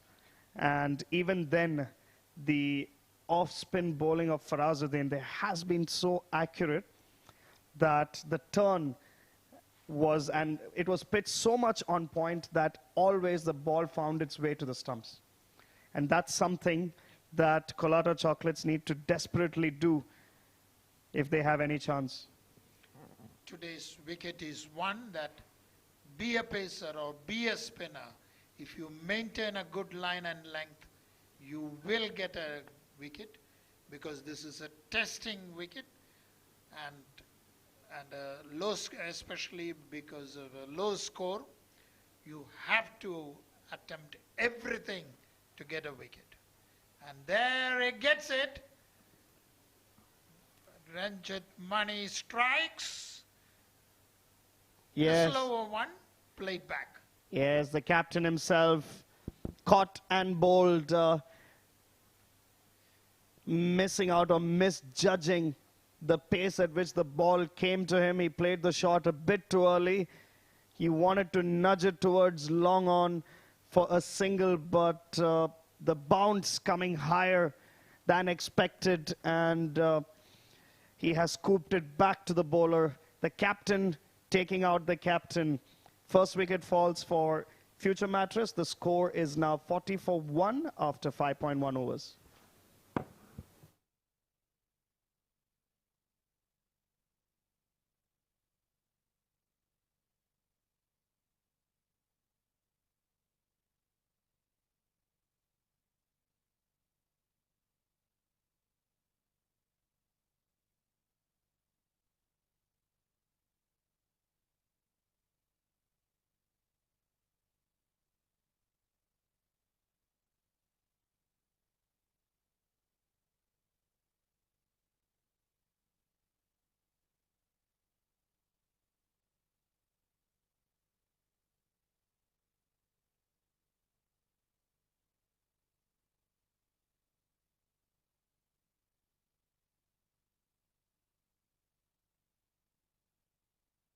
Alishan Sharafu is the next batsman in for Future Mattress.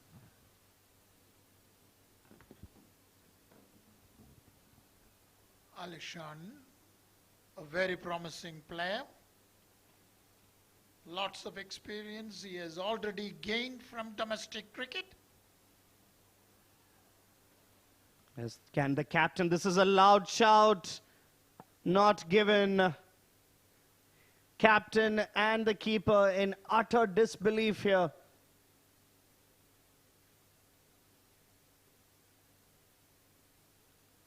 It was a very, very strong appeal. I think Alishan himself was a bit surprised on what they were appealing for. And this better played? I think Future Mattress has nothing much to worry here. The required run rate is just about 5 runs per over, and they're going strong and steady at 7.5 runs per over. All they need to do is to keep wickets, not lose wickets unnecessarily. Just nudge them down towards the fielders, take those singles, take those doubles. Even if they get a few dot balls, it's fine as long as they don't lose wickets. This is not a match that they would want to lose, especially after doing so well on the bowling front and starting well on the batting front as well. Oh, edged. Edged and edged. Lucky for the batsman, lucky for Ashwant that Intezar was a bit behind. Look at that. Very good delivery. Play to slips. Yes, I'm loving the length at which Mani is bowling. It's not easy to put them away. This is the same length that Farazuddin bowled and bowled so well. This is the end of the power play. At the end of 6 overs, the score is 41 for 1.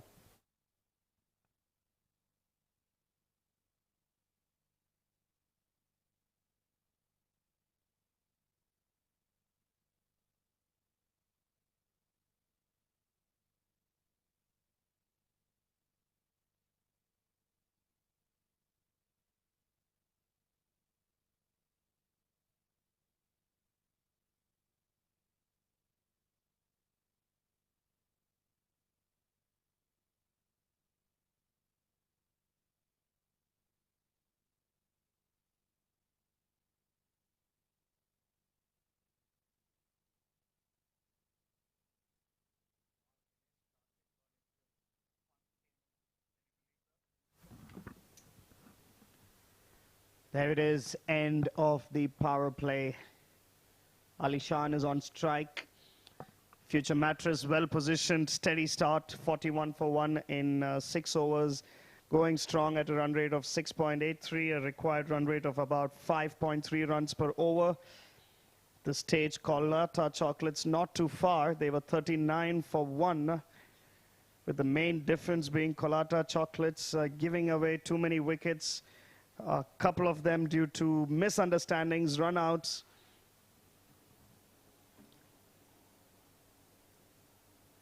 Totally missed. He wanted to play that reverse hit. Yes, if Future Mattress had a manual, and what would be the first shot they have to play towards spinners would be the reverse sweep, and it seems this time he's found the gap and it runs over for a boundary. I think the captain showed it first. He was the one, and now Ali Shan has beautifully hit it and fetches the required runs.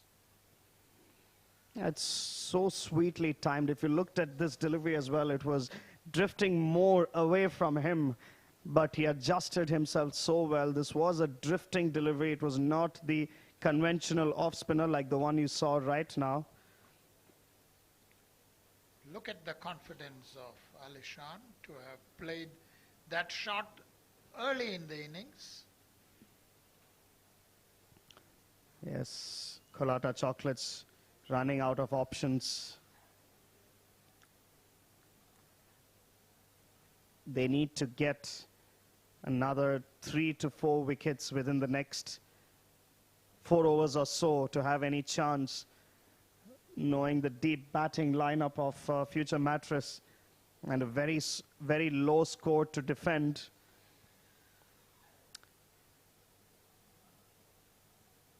Just 4 runs from the over at the end of 7 overs. The score is 45 for 1.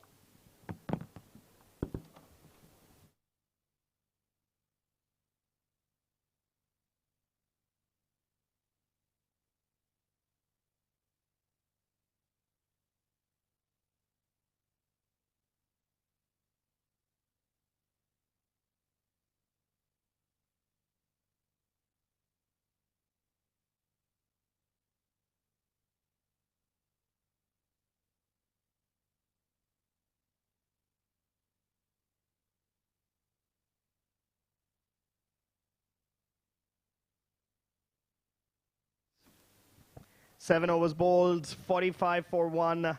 We have a change in the commentary box. Joining me is Nishant. Welcome, Nishant, after the short break to what looks like a well-poised match for future Mattress. Yes, they're going about their business quite comfortably here. It doesn't look like any kind of a hiccup for them. So far, so good. Yes, Intezar bowling his third over with the intention that Ranjit Mani will be hoping for is to get a wicket or two, in fact, from this over. Put the pressure back on future Mattress. Nicely punched away off the back foot for a couple. No, just a single. Just a single there. Wanted two, but sent back. A sharp throw from Taimur down at long off. Covered good ground and picked it up and threw it almost immediately. One of the things that I liked in this match, Nishant, the approach from Colatta Chocolates, of course, they are definitely having a lower probability, much lower probability, probably a single-digit probability factor right now of winning this match, but they're not giving up. The fielders and the bowlers, they're putting up a fight. And that's what the sportsmanship means. That's what you have to do to have chances to stay in the game.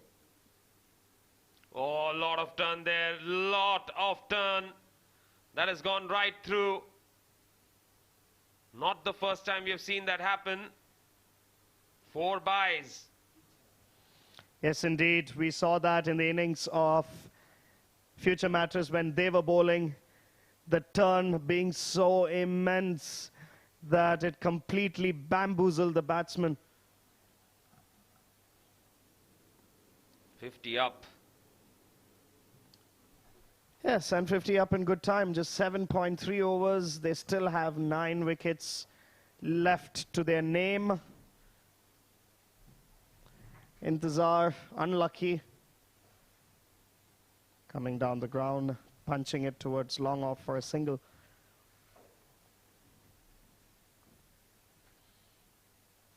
The rate at which future Mattress is going, they'll be able to complete the match in 16 overs. And net run rate going to be a crucial factor here. Colatta Chocolates would want that to be delayed as much as possible.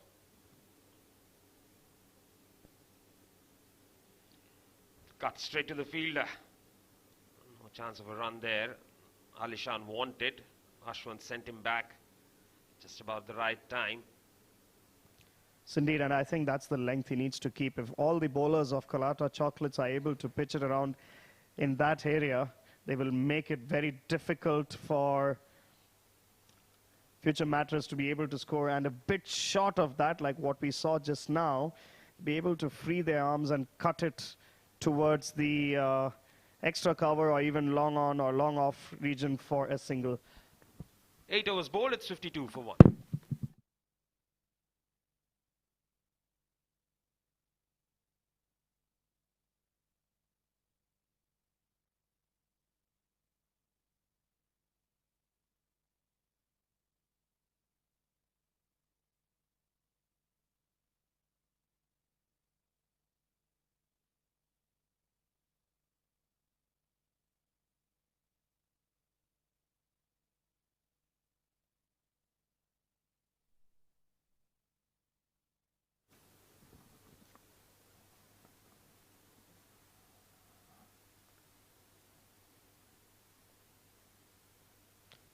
Another bowling change for Colatta Chocolates. This is Junaid Shamsu, the right arm medium bowler, into the attack.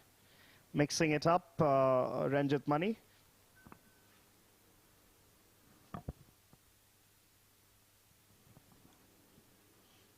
(22 of 20 for Ashwant. So Junaid, he got a few runs with the bat. His cameo was helpful in taking them past the 100-run mark. Yes, indeed. And The captain will be hoping for a similar performance with the ball.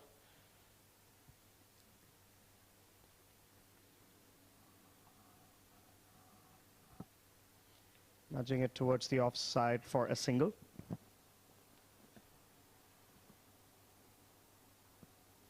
.53 for the loss of 1 wicket in the 9th over.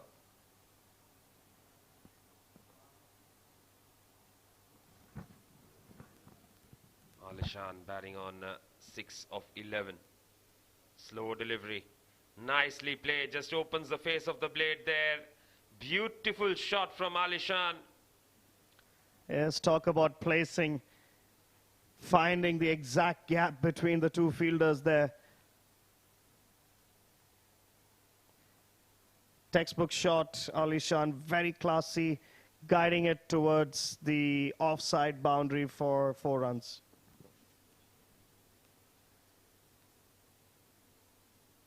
And now he slog sweeps. Has connected it well. That's gone the distance. That's 6 runs. What a strike. Yes, Surya Kumar Yadav strike this. Coming on to the leg stump regardless, but adjusted himself so well. Got into the pitch of the ball and a beautiful 6 towards fine leg. Excellent striking there.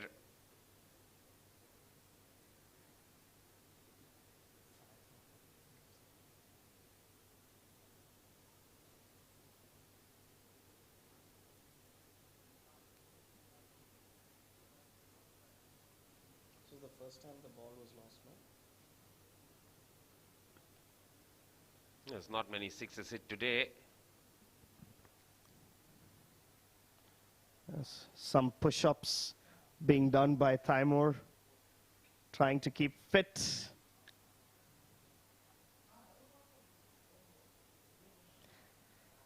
The match.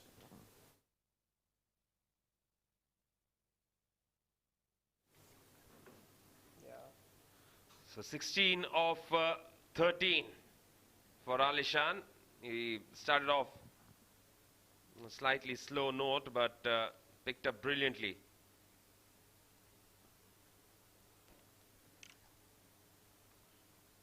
Slow delivery this time, well bowled by Junaid. Just outside the off stump there.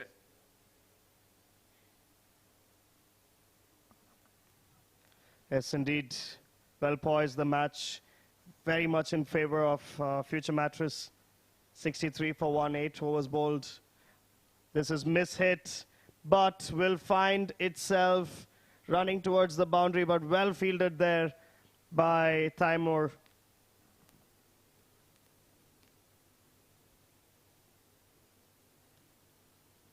That will be the end of the over then. 9 overs bowled. It's 64 for the loss of 1 wicket.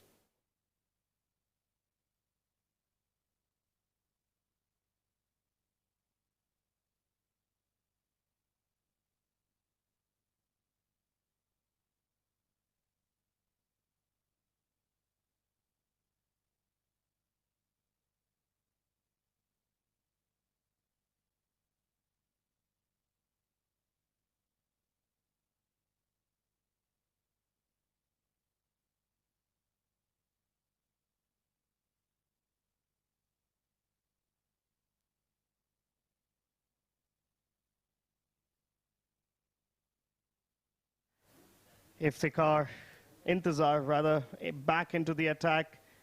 Final over for him. 64 for 1, 9 overs bowled.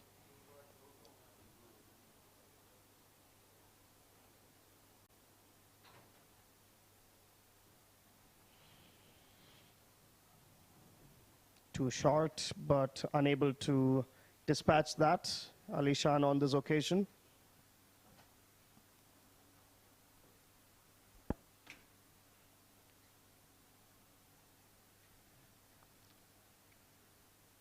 Yes, Future Mattress haven't really run away with the game, but they've made sure they're always ahead. Now he comes down the track. Alishan doesn't time this one. will be a couple of runs. I think when you're chasing something less than 120, that's the right idea. You don't have to be unnecessarily aggressive. Just make sure you're always ahead. Yes, indeed, and they've done it rather quite well, especially Ashwant. And now Alishan as well, finding the right momentum. They know that the wicket is not necessarily very attractive or very batting friendly. The question being asked, but punch straight to the wicket there. So yes, coming back to it, yes, indeed, they have a required run rate of under 5 runs per over now. Fairly easy for them at this point. 9 wickets in hand. Future Mattress, it's only their match to lose. Yes, and if anything, then a couple of quick wickets would have probably given Colatta Chocolates a little bit of a hope. But that never really happened. Rohan and Ashwant got off to a very steady start. And after Rohan got out, Alishan has joined in, ticked along at a run of ball. Yes, indeed. I think that's been one of the concerns for Colatta Chocolates is that their lower and middle and lower batting lineup has not really performed that well so far in this tournament. We've seen that even with the first match, going from 147 for 6 to 160 odd runs all out. That has been one of their major concerns. In fact, even on this match, they have been all out. And against quality teams like these, this will definitely put a lot of pressure on them being able to find themselves at the top end of the table, points table. 10 overs bowled, it's 67 for the loss of 1 wicket.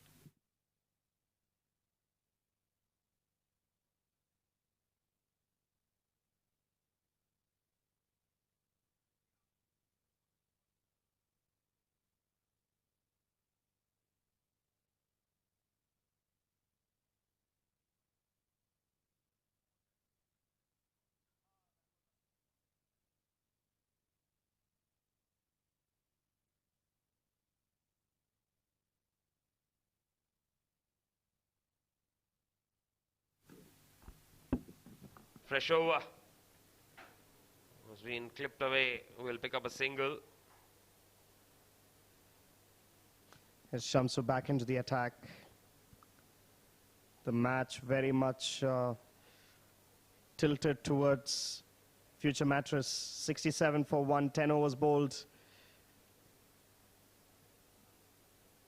Ashwant and Alishan both have an opportunity here to finish things up for the team. And if they go at the pace that they're going right now, not play any unnecessary shots, they'll find themselves in a very good position.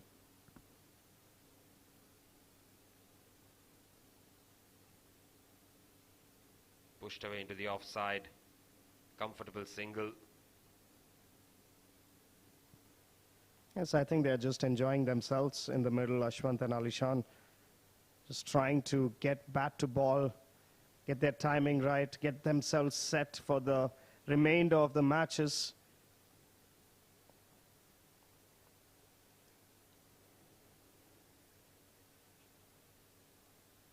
Right up there this time, shuffled across, clipped it away, nicely done. 2 fielders converging. And they pick up a couple of runs. Yes, walked far across almost towards the off stump. His front foot, Alishan on that occasion, sensing where the ball is pitching and glancing towards the deep mid-wicket region. Couple of runs taken. One can only wonder what would be the options left with Ranjit Mani right now. Got a feel for him because there has not been enough score on the board for the bowlers to have any chance to put pressure. It's somewhat like the India-South Africa match that happened today. India batting first, just scoring about 133 runs. Similar situation for them, except that India created that pressure situations in the first 10 overs, and that's something what Colatta Chocolates should have done. But shots like these, just one run on this occasion. So Colatta Chocolates not being able to replicate the free flow of wickets that Future Matters were able to take at regular intervals when Colatta Chocolates were batting. So chances need to be created, chances need to be made, and Future Matters in no position, rather Colatta Chocolates in no position as of now. Yes, they've completely lost plot at this point in time. Make no mistake about it. Walks down the track, cuts it away. Nicely done. And a good stop in the deep. Yes, the fighting efforts of Colatta Chocolates in fielding continues. And at the end of 11 overs, the score is now 76 for 1.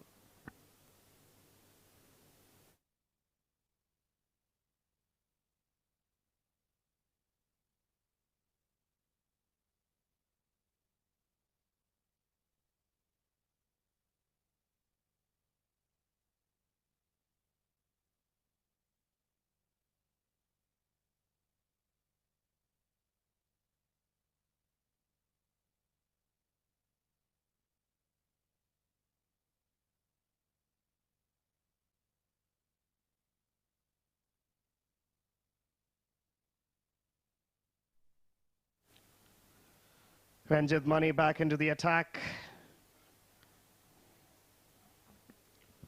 2 overs, 1 for 3. He's the one who really picked up a breakthrough. Yes, it has been Ranjit Mani and Intezar who has been the pick of the bowlers for Colatta Chocolates. Just chipped in the air on that occasion. Only a single. Yes, I think both Ashwin and Alishan, it will only be so much that they will just nudge it around for singles and doubles. They would want to get the game exciting for themselves and hit a few to the boundary. Oh, look at that turn, Nishan. That's the turn that bowlers like Farazuddin from Future Matters was able to generate. And these are unplayable deliveries. Brilliant bowling this. Ranjit Mani setting up an example, but could be a tad too late. Brilliant ball again. And misfield will allow runs.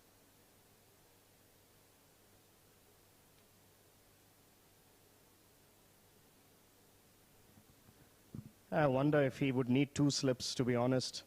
That level of, for the left-hander, because that level of turn, it's not easy to read it. Alishan backing away this time. Another single taken.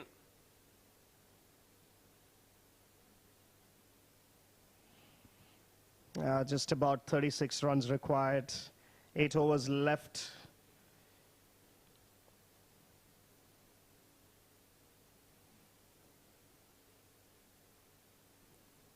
Dot ball after the end of 12 overs. The score is 79 for 1.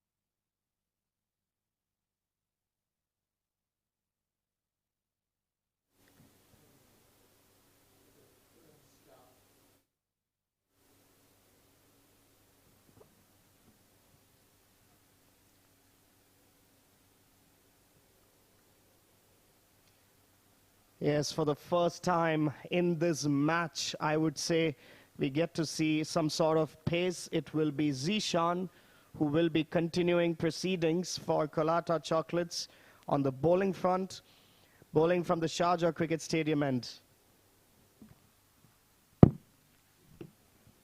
So Zishan for the first time tonight. Goes for the big shot here. Has he connected well? Yes, he has. Connected very well indeed. Yeah, well, I think this was the reason why Rohan Mustafa never chose to use a pace bowler. Probably not a pitch for them, but still these balls need to be put away. No movement there. Right in the slot for Ali Shan, and he's blasted that towards deep mid wicket out of the stadium. Excellent shot. And he goes for it again. This time it will go to the fielder. Oh, he fumbles, Vishnu.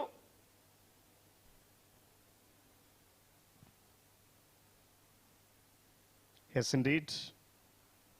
Just 28 runs required more, 46 deliveries in play. I think Future Mattress will be looking to eye a victory within the 16th over, or maximum the 17th over. Get that net run rate in their favor. Colatta Chocolates very far from a victory here.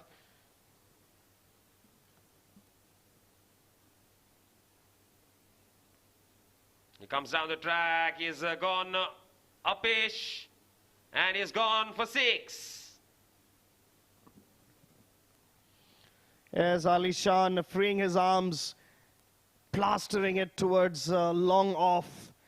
It looked at one point as if he may have not got it at the middle of his bat, but the trajectory long enough, and 6 runs to Future Mattress. Just 22 more required now.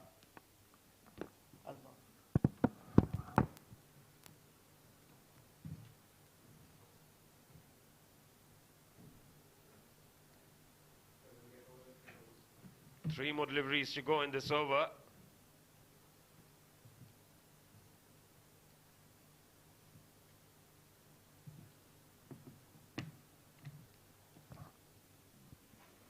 Well, that was wide, but he has slapped it away, and he has slapped it well. That runs away to the fence for 4.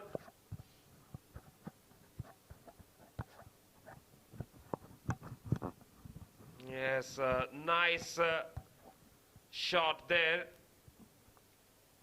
Although it would have been a wide.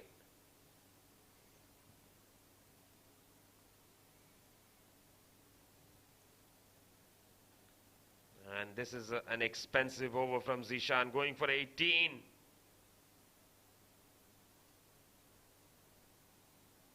Shuffles across, just dug out towards long off for a single.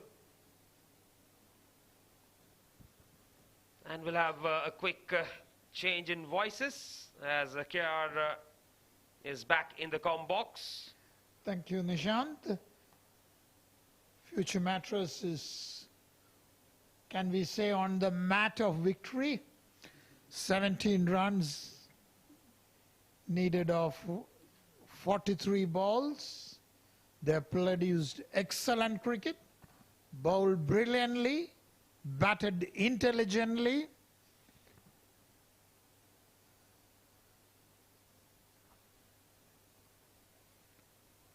Down the leg side, flicked away for a boundary.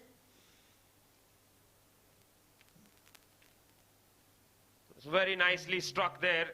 It was down the leg side, and all he had to do is just help it away. That is 100 up for Future Mattress. They need just 13 more to win, 13 overs bowled.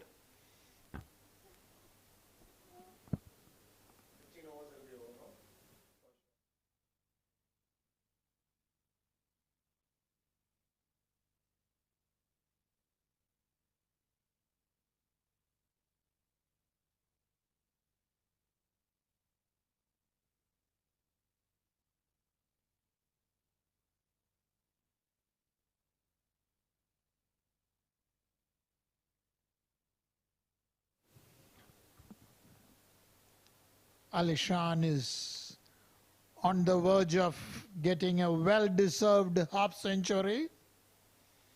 Beautiful batting. Removed all doubts of any victory. Superb, promising youngster. Yes, Mr. Nair was all praise for Alishan, is justifying that. Comes down the track and he has connected it well. What a style to get off to the 50th here. It speaks volumes of his confidence to come out and get his 50, lifting it straight. Brilliant, brilliant knock. Keep it going. Good clean striking. Taimur Ali coming into the attack and straight away hit back past him. We never thought that this would be an easy match. Looking at the stars in both the sides, but it proved that who plays well on that day gets the reward. Yes, when you have two big teams up against each other, that's the least you expect is a good contest. Now, India didn't get many runs today, but they really pushed South Africa very hard. That's what cricket is all about. We have to, fight tooth and nail, and always, as we say, one team has to lose, but lose with credibility. Well, that is why Test cricket is so very cricket-like, because there's always the option of neither team winning, neither team losing. Yes, that's the test of a cricketer. And I think it's stumped. He looks like he came out of the crease and tried to play that reverse shot. Yes. I think a fraction of a second late. What do you say? The other thing is just managed to come back home.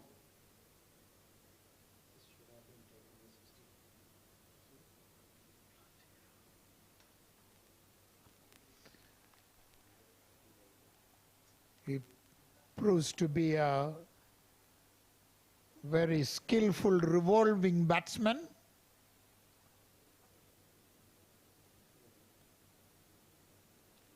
Full toss. Played away towards the onside. And they pick up a single. Just 6 runs needed.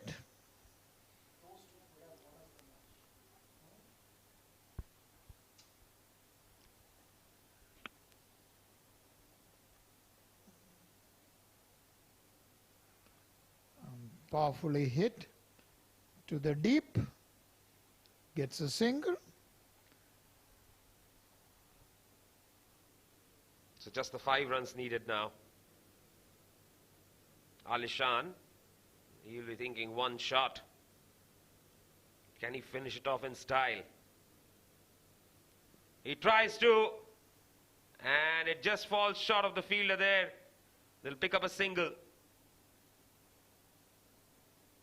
They go for 2. He wanted to hit it out of the ground, but did not get the position to have it. Final delivery of the over. Slapped straight back to the bowler, dot ball, and that will be the end of the over. So this will go into the next over. 14 bowled, 111 for 1. Perfect Nelson on the board.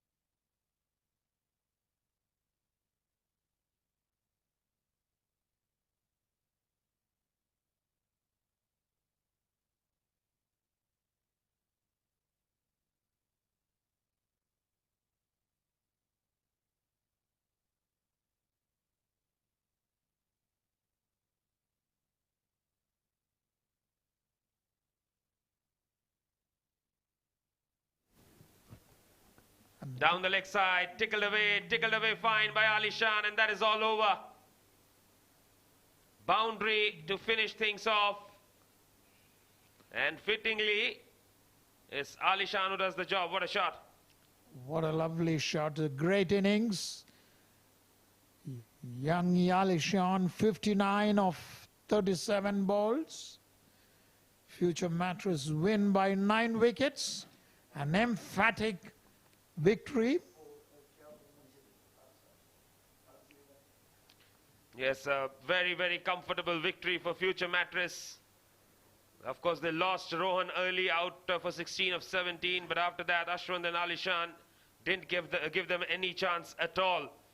Ali Shan unbeaten 59 of 37, Ashwin 32 of 31, as they romped home in a canter, winning the game by 9 wickets.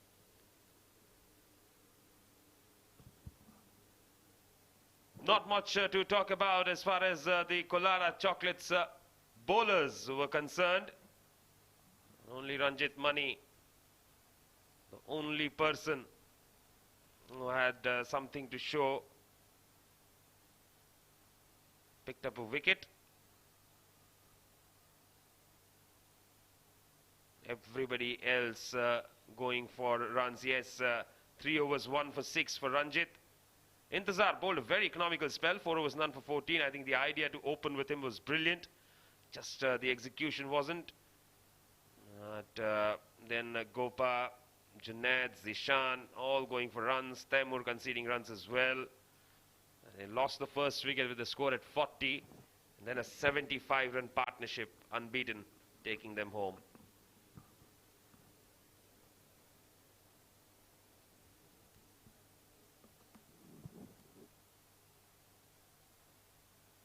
Colatta Chocolates won the toss, elected to bat, never really vindicated that decision. Farazuddin, the pick of the bowlers, 3 for 19, Rohan 2 for 17, Azhar 2 for 19. No real contributions with the bat for Colatta Chocolates. In reply, Future Mattress, 115 for 1 in 14.1 overs, winning the game by 9 wickets with as many as 35 deliveries to spare.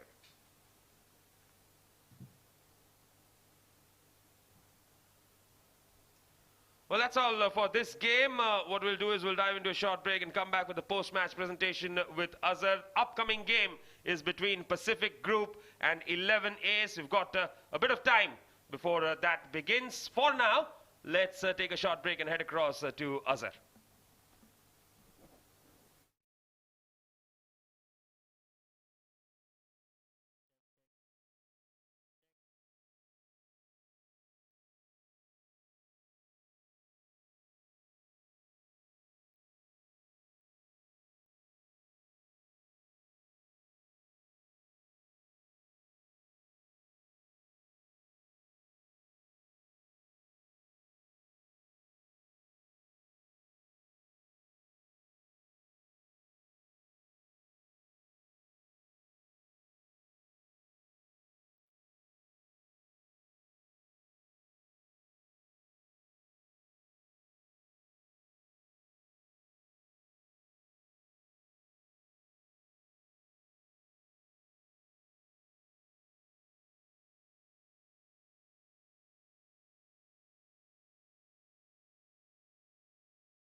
Start.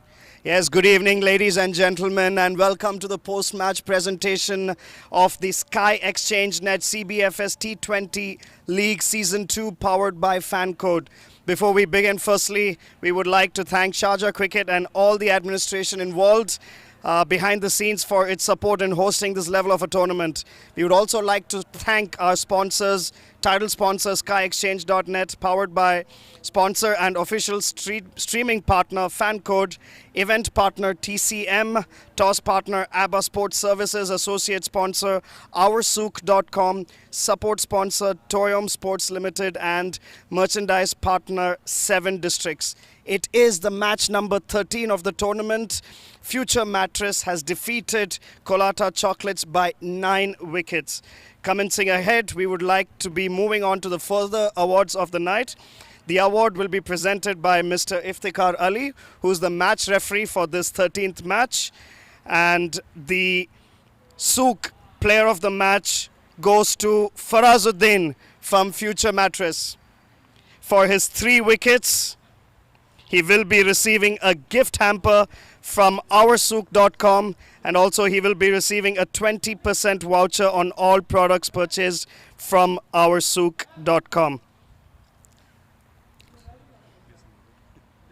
So Farazuddin, great start to the tournament. This is a dream start that you would have wanted as well. 3 wickets in your crucial match against a well-rounded up Colatta Chocolates. What do you think of the pitch, and was it a spinner's wicket from the very beginning? Thank you very much. First of all, I would like to say that thank you for Future Matters to give me this opportunity. I think that looking at the wicket, it was a little wet wicket, so we thought that it might help the spinners. So we had experience of Rohan Mustafa and myself, so we were just trying to do the process right, and alhamdulillah we got that result. Yeah. Absolutely. At the beginning of the toss, your captain said if he would restrict Colatta Chocolates to under 140 or into the 150 range, he would be very happy, and it would be an easy total to chase. When Colatta came down to bat, they scored under 120 runs. And what was the situation in the dressing room like? Was it a target that you could have easily chased? No, actually, we cannot take any credit from them because Colatta is an amazing side. They have beaten us twice, so they had the upper hand. So we had in our plan that 140, 150 is the bare minimum to defend. So because they have a very good bowling as well, so we thought that 130, 140, even if we do that much, it'll be very helpful for us. Thank God we got them for below 120. So then the result was ours. Great, yes, indeed. Great start, and congratulations on being the player of the match, and I wish you good luck for the future matches as well. Thank you. So that's it from the presentation ceremony of the match number 13 between Future Mattress and Colatta Chocolates. Thank you for watching. Stay tuned. We will be back for match number 14, which will start at 8 p.m. Dubai time. Thank you and see you soon.